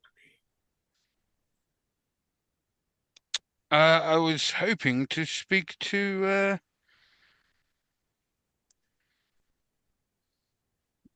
Linani Greywind. Unfortunately, she is undisposed. Personal problems, you see. Terribly sorry to hear that. And what may your name be, sir? Ah, thank you for asking. My name is Lillian. Yes, I know, stupid name for a man, but I think I carry it quite well.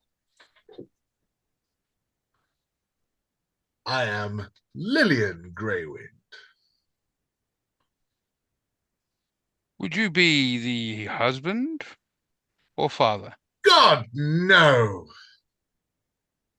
Brother. I see. Yes, my poor sister was absolutely inconsolable, I suppose. 2 nights ago. Oh, come Almost on. like she'd had her heart broken. I mean, I wonder what happened there. You see, and he leans in and he goes, shh, calls you over. You see, after her husband of 100 years died, she's found it very difficult to find love.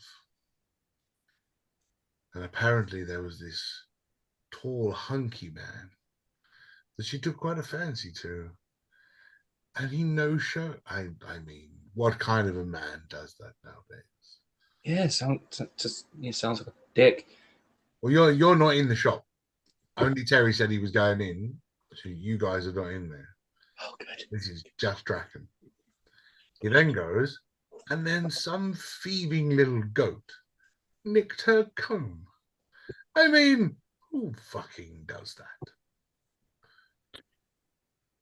If I may be so bold as to explain a few things here, I may be able to help shed light on the situation.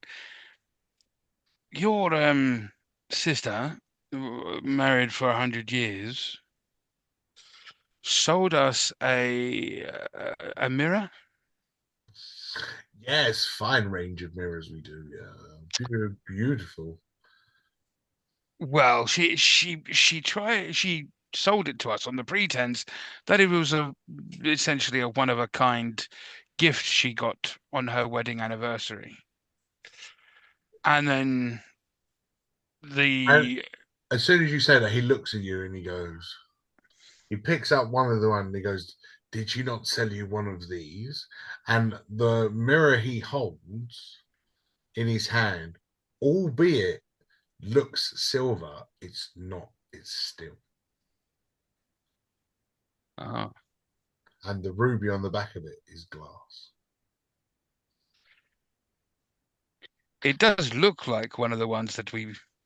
It does look like the one we brought from her, to be fair, but Yes, I that do that believe. that would have been the wedding present that our father got her. Beautiful silver mirror, and to anybody that looks in it, it makes them look even more beautiful than they actually are. They call it a vanity mirror. At this point, I put my hand over my face, shake my head. So there seems to have been a massive misunderstanding.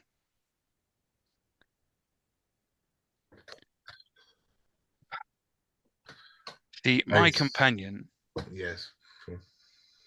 thought that your sister was hoodwinking us, so to speak, and he may have stolen her comb. Ah,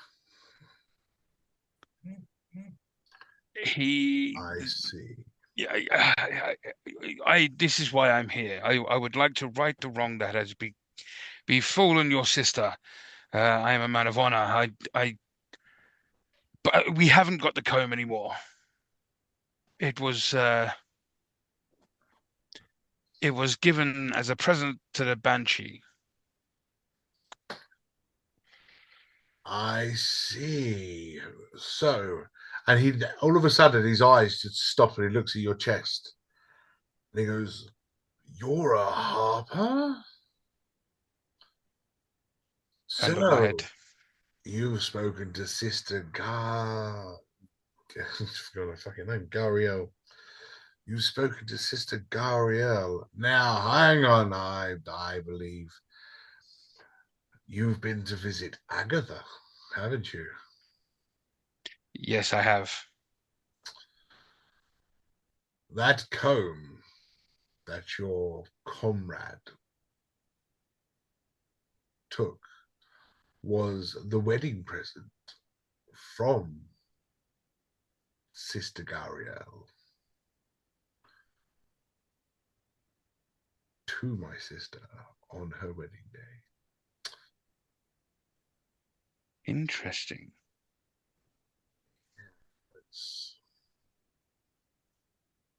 I always wondered if she was going to want it back. She did say it had magical properties. I never looked into it.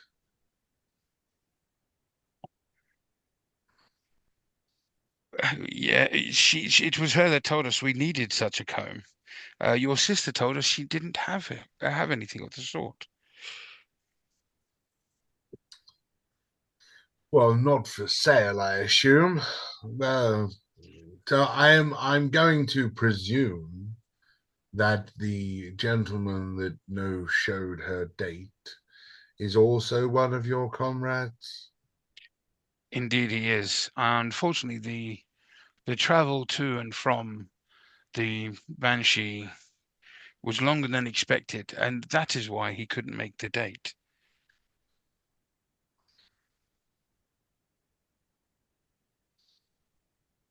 Hmm. And he rubs his chin, although it's beautifully clean shaven. He rubs his chin. Roll me a persuasion.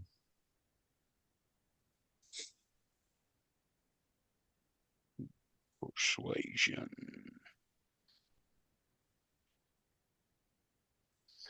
23. Well, I believe you, but it might take a little bit more persuasion to make a believer of my sister. I hope your friend is very good at groveling. I hope so too. And I'm afraid that if my sister remains in this way, uh, she will not be parting with the 45 gold that I believe she's also promised you for the return of our goods. Although business is business, a broken heart is a very expensive item to repair. I nod and say again, like I said, I'm here to try and remedy what has happened. Well, my sister likes pretty things. Maybe pass that on to your friend. And I hold my hand out to shake his hand. He reciprocates. I shall head outside to my companions. Oh, how did it go? Well, you, and I point at Higgins, have broken Linani's Greywind's heart. So you have some groveling to do. And I'm told by her brother in there, she likes very, very pretty things.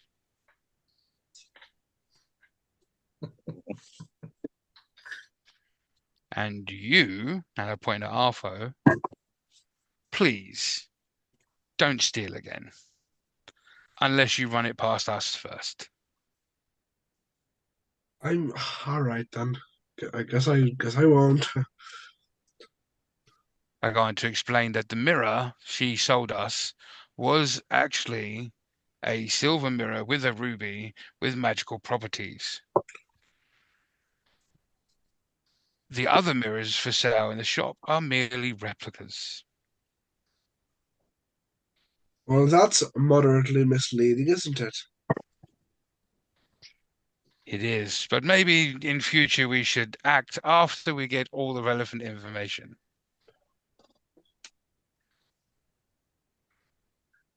Now, let's go find something that you could give her to make up to it, Higgs. Okay. I suppose you better head over to Gary Ells and let her know the bad news. She's only across the way. The shrine of luck glistening in the morning sun. I think I'm going to need all the luck I need. You're going to need all the luck you need.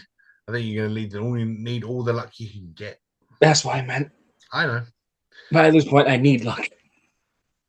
He needs what he needs. Yes. You God damn it. get to Sister Gario's front door next to the shrine.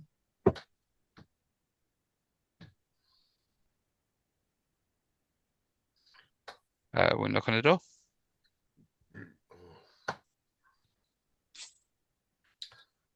As you knock on the door, she opens it gently, looks at you and goes, "Ah, you're back.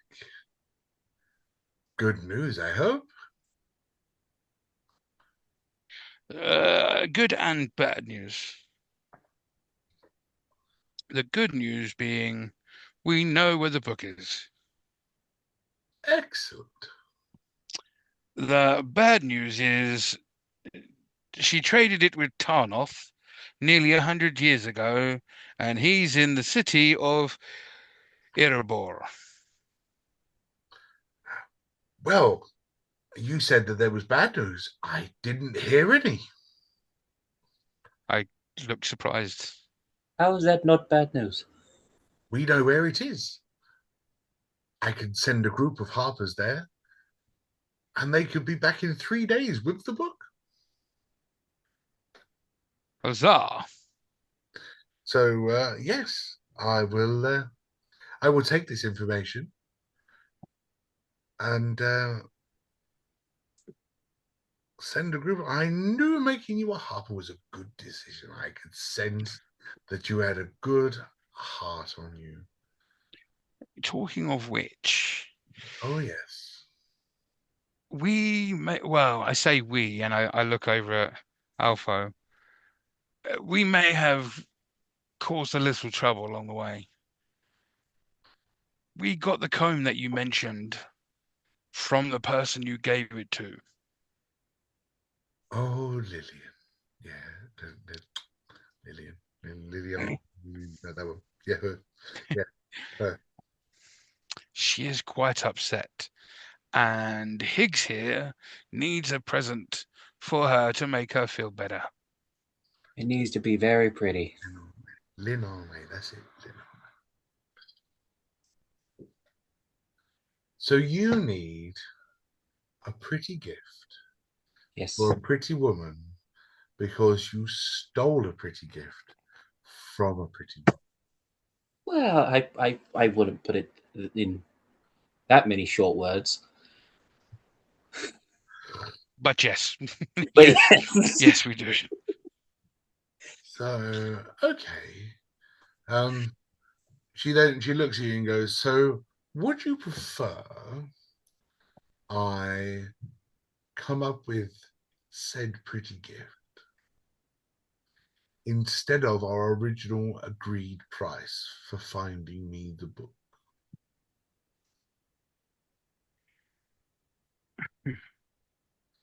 What was the price again? It was 3 health potions. Oh. Hmm. they're worth quite a bit of money as well. They had a gold value of 150. Damn.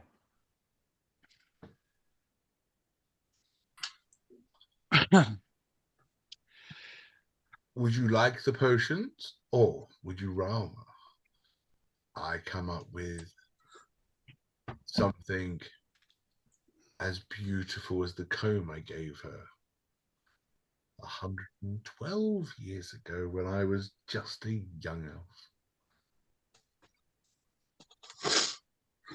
Feel like a wrong needs to be righted, but I will leave the decision up to you two.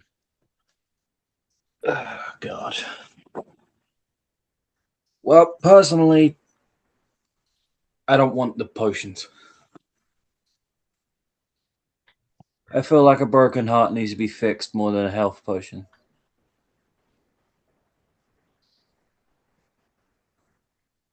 I agree with Higgins. I have an idea for something remarkable. Oh, God. You wouldn't happen to know where I could get some jade from, would you? Well, I know her favorite color is green.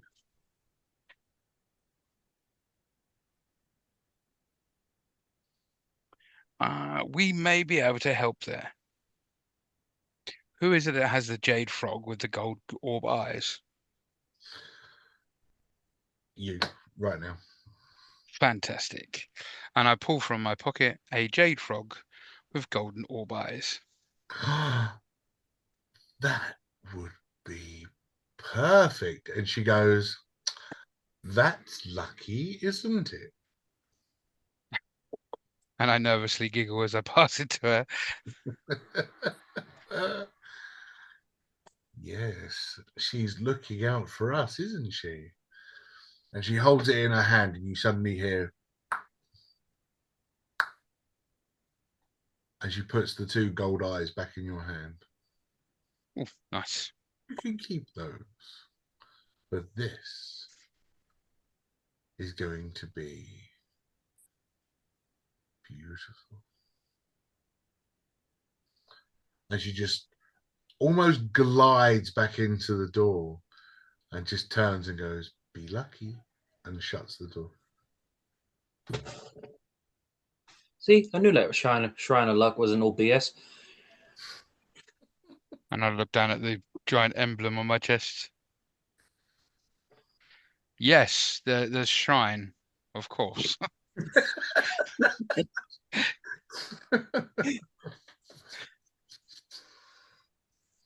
So yes, mark off that you've lost the jade frog, but you've got the eyeballs still.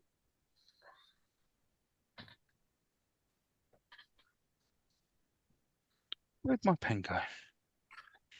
Oh, in between the pages, of course.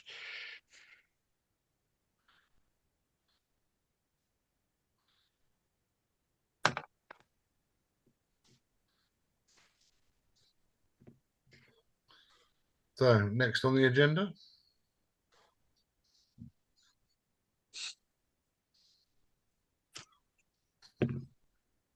Hmm.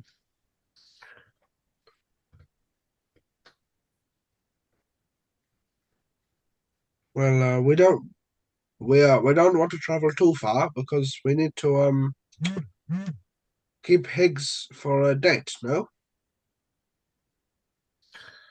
Well, we have to re-establish a date first, I suppose. You have to find her. That is true, yes. Needs the pretty thing first to make up for the heartbreak. And Shall we go get a drink? I was actually going to think the same thing. Well, it seems like the thing to do when there's not much to be done, or No. Well, I suppose since we're off to get a drink, I could tell my story that I conveniently wrote for earlier. Okay, hang on then. So, where are you going to drink? There's two bars to choose from. You've got the Stonehill Inn, or you've got the giant The sleeping giant. sleeping giant. Now, I'm only bringing that up as a courtesy to remind you that it exists. And also where the Bad things. guys would be, but it's Yeah. fine. I'm quite happy for you to go to the Stonehill Inn.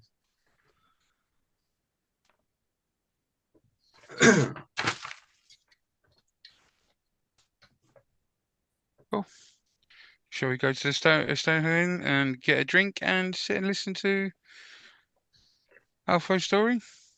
Oh, yeah. It's been a day. You need some stories. Okay. As you go into the bar, Gorge standing behind. The bar is quite empty.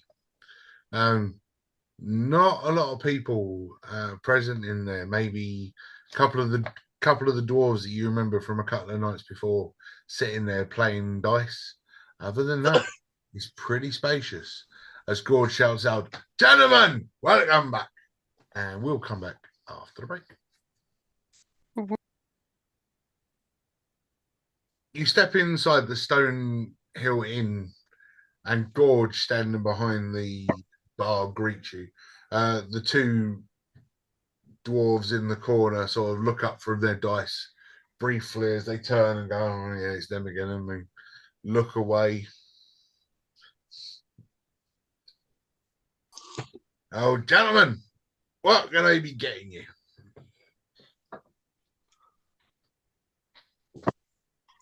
What are you selling? From memory. It was ale last time, wasn't it? Or was that only for when we stayed? You got the ale, so you got the meal and the ale free with your night's stay, and it was going to be. Can I interest you in another night's stay, or would you just like some food and drink, or just drink, or just food? Let's start with some drink, shall we? Very nice. Now, I managed to procure myself. You heard me right. I managed to procure myself a nice big barrel of dwarven whiskey, and the two guys they go, "Whoa!" Now he knows that dwarven whiskey is the best kind of whiskey because it's those hairy dwarves that go swimming with hairy dwarven women. He knows what I'm talking about, and he points at the satyr. You're a bard, you sleep with everything to do with it.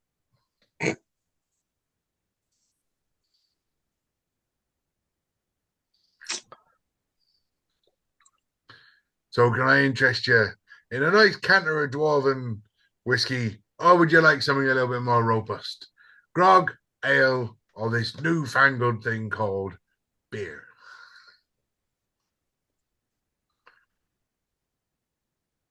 I mean, I've always been quite a whiskey drinker. If my friends here would like to share some with me. We need to pass the time somehow. Well, I suppose I could have something of it. Very nice. 2 silver pieces, then, gents, and I will get you a canter. And he bends down, and you hear as he fills up. I slap Hicks on the back. Go on, Hicks, you could pay for this one. I paid for the mirror. Okay.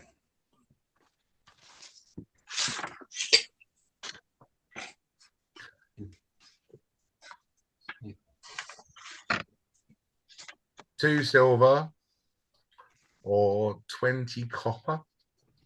Or if you've got a gold, I've got change. 2 silvers. Marvelous.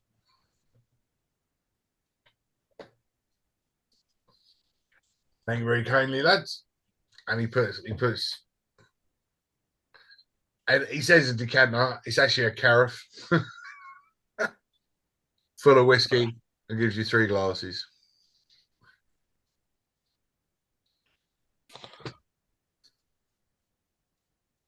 Enjoy that, gents. And if you're just doing it to pass the time, there's a set of dice for you as well.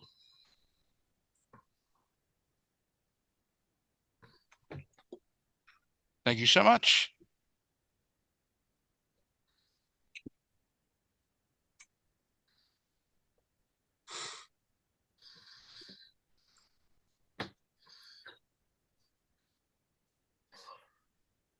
All right then.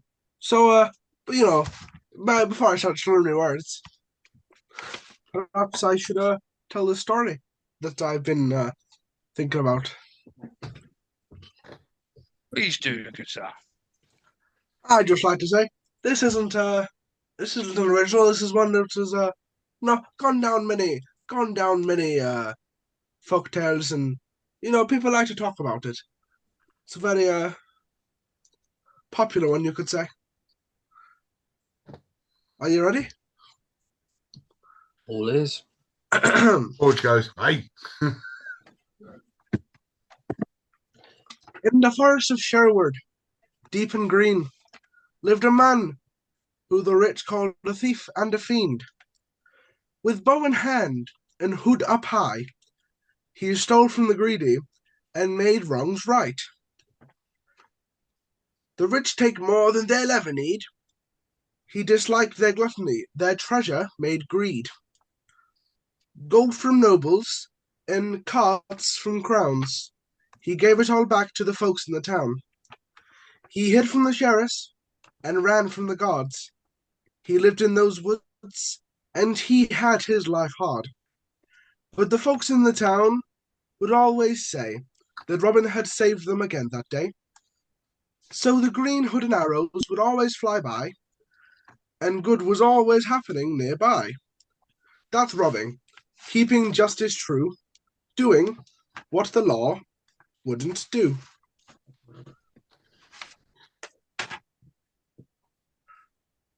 Fantastic story, Arthur.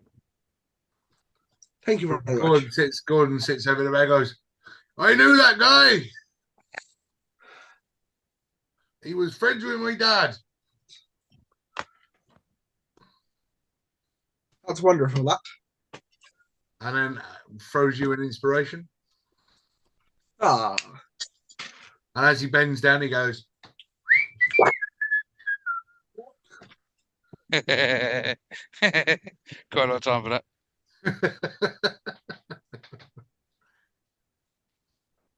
walks out the back through the door. Robbie and Lil John running through the forest, laughing and joking what the other to see.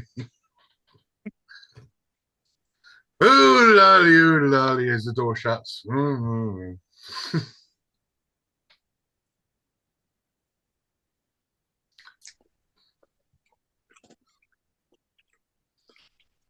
So you sit there listening to the story, and you put back half of this carafe of whiskey, And I'm saying carafe just because he's bigger than a decanter.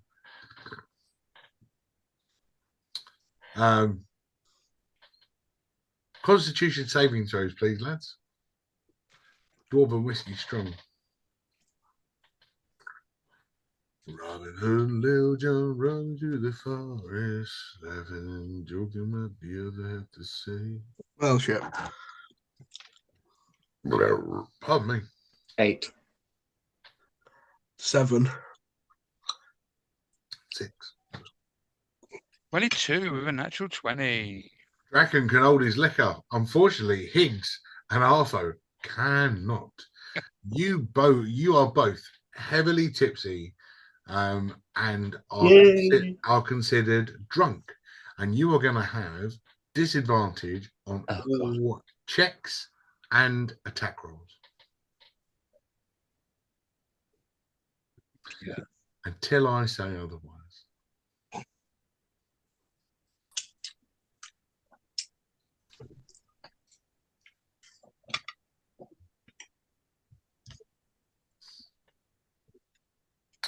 What's the matter with you two? Can't you hold your liquor? No. Oh, I don't know what you're talking about.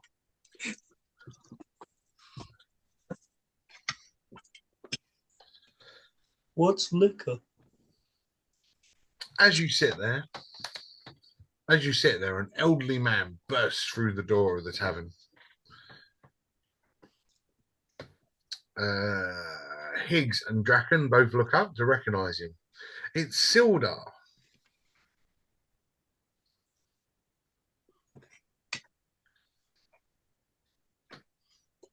Guys, gentlemen, been looking all over town for you. Where the devil have you been?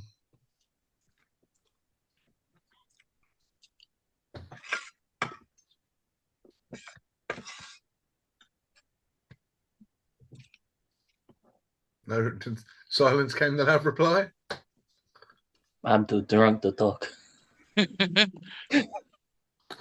Don't use it as an excuse not to roleplay. Come on. Okay. It was the guy at the very beginning who we had to save, wasn't it? So now I remember who he is. Jenny, before he died. No, we saved him. I know, but I mean, we haven't seen him for so long. 2 days. Things could happen in 2 days. I'm just going to walk up and start vigorously shaking his hand because I don't know who this guy is. Sure, yeah. Nice to meet you, young fella. Yeah, top of the morning to you two. You know, I really love this. Yep. Sildar Hallwinter. Yes.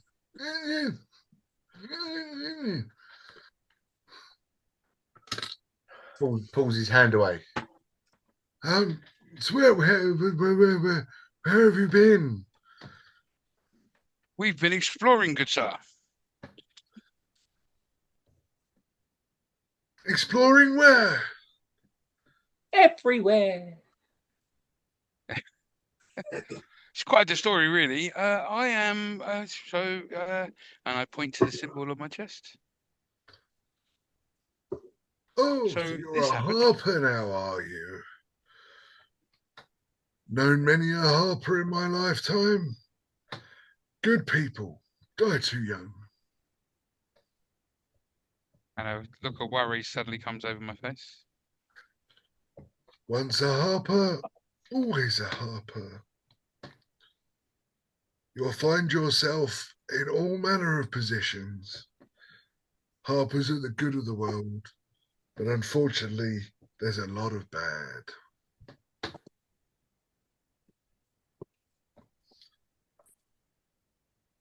Anyway, too much distracting.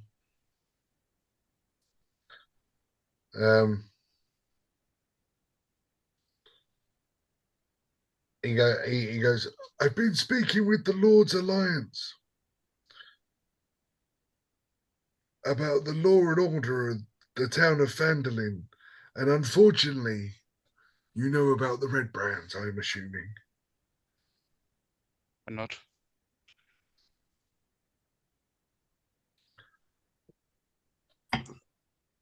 The red brands need to be taken care of sooner rather than later, before this town can return to any kind of normalcy.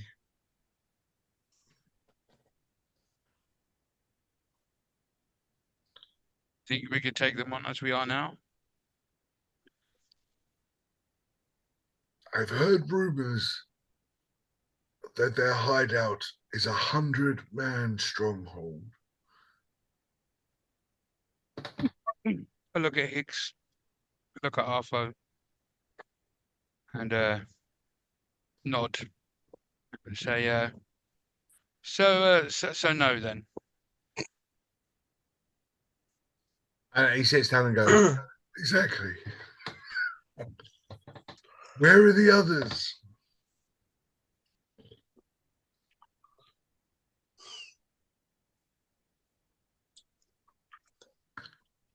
I don't think they got out of bed this morning. George told me that you had rooms here. I went up and checked. They're not here. So they must have wandered off somewhere else.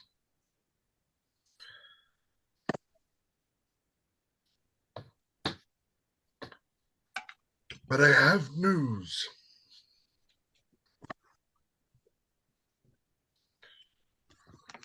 What is this news? Pray tell. I've had news of the whereabouts of Gundren Rockseeker. He has been taken to Cragmore Castle.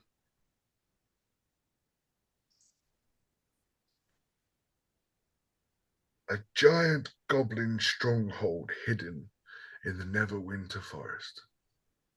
Or Neverwinter Woods.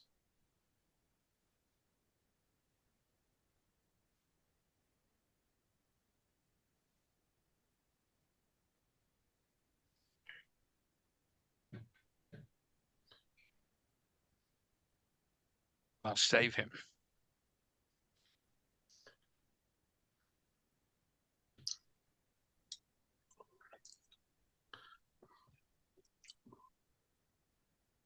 Let us hope so. For the sake of all of us, let us not forget our main quest. To find the Wave Echo Cave. Not only will we return this town to its thriving, popular destination, but we will all be rich!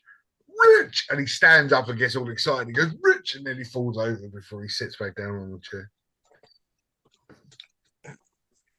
I could finally retire.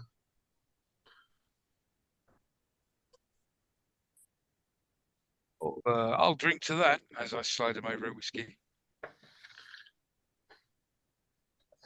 He doesn't even look at it. He doesn't even look at you. Just grabs the glass, downs it, and goes, smooth.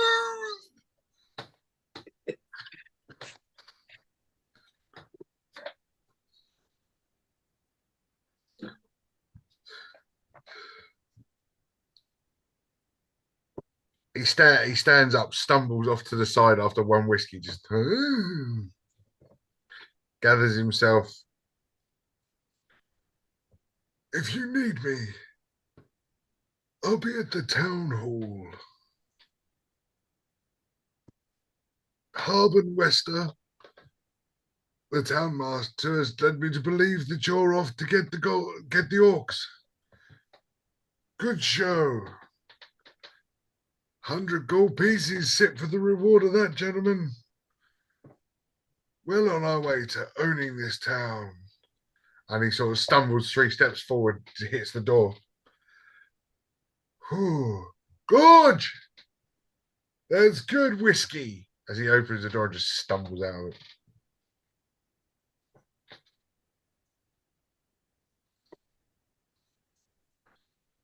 And all of a sudden he goes, I don't know why, I've got this song in my head. He just starts whistling down the road.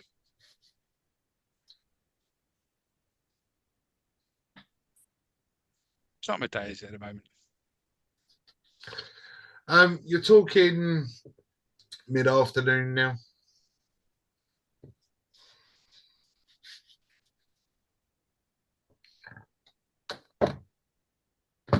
I mean, I gotta say, I'm feeling pretty tired. In the middle of the afternoon. How old is Arthur? Teenager? Yeah, I'd say 16, 17. Oh, right, in which case, yeah, I can understand why you're tired at mid-afternoon, judging by my nephew.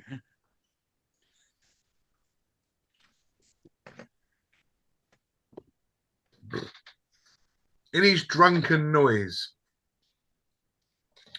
you hear him start going and starts going on about Thunder Tree under his breath, almost talking to his glass of whiskey again.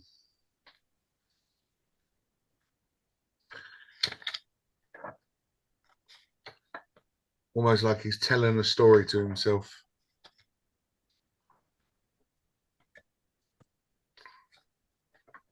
What's that, Arthur?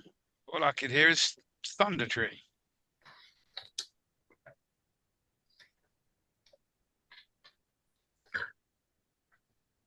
I'm not sure Arfo's paying attention to you. What? See? I said all I could hear you squabble about is Thunder Tree. You were talking, and I had you talking and you drunk. Listen to me. God's sake. He's too tired in Yeah, mid-afternoon. too tired. I had you drunk talking to your drink and you were talking about Thunder Tree. Oh, sorry. I don't even know what you're talking about, Thunder Tree. I never seen a thunder tree before because that would be silly. Because trees don't do thunder. Because thunder's in the sky. Thunder Tree's a city, Oh! not an actual tree, darling. I know something about Thunder Tree then, probably. You do. One of the dwarves over the other side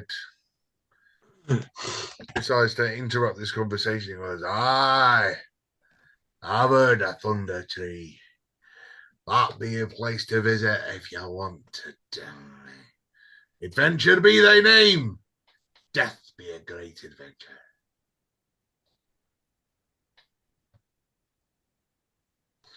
That sounds positively delightful. He walks over using a haggard, broken up old sword as a walking stick. If you be wanting to go to Thunder Tree, you better beware of the dragon. That dragon is a nasty piece of work. You bring him treasure, he'll be your friend. You go empty-handed, you'll be his lunch. But that's not quite as bad as those dirty cultists that be hanging around in that town. Oh, filth. Pure filth. But if it be treasure you be after, they be the ones be having it. There be rumour that the city of Thunder Tree holds a wealth beyond anything of our wildest dreams.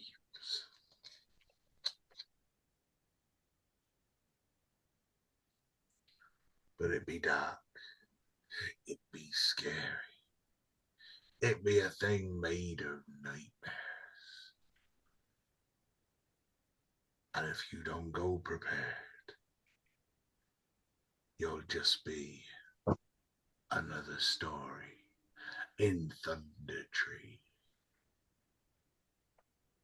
And he turns and his mate stands up and goes, Stop talking crap and get back over here and roll your dice. I give quite a concerned look over to Higgs and Arlo. He may be drunk, but he speaks a little sense. and interested. Ow.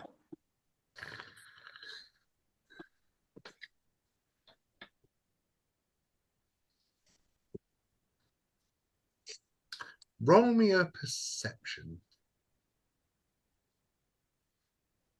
All of us. Yeah, all of you. Let's see if Artho's listening, of course. Perception. Lucky with some. 13. Was it a perception? It was a perception, yeah. Ah, I see. Did he want to offer a bardic inspiration to anybody?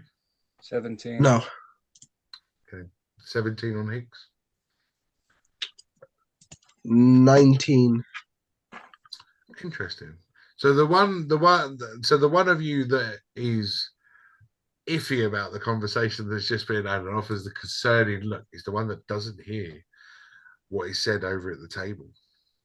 The friend that told him to shut up and come back and roll his dice. Why are you telling them about Thunder Tree? That be our score, nobody else's. If you keep going around in your drunken rants, there'll be nothing left for us. Now shut up, drink your drink, and roll your dice.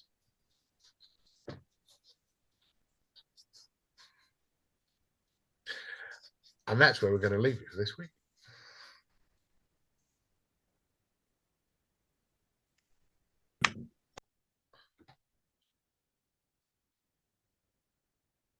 Another episode of D&D Misfit Adventures, Lost Mines of Phandelver has come to an end. Thank you very much for watching, and until next time on Misfit Adventures, take care.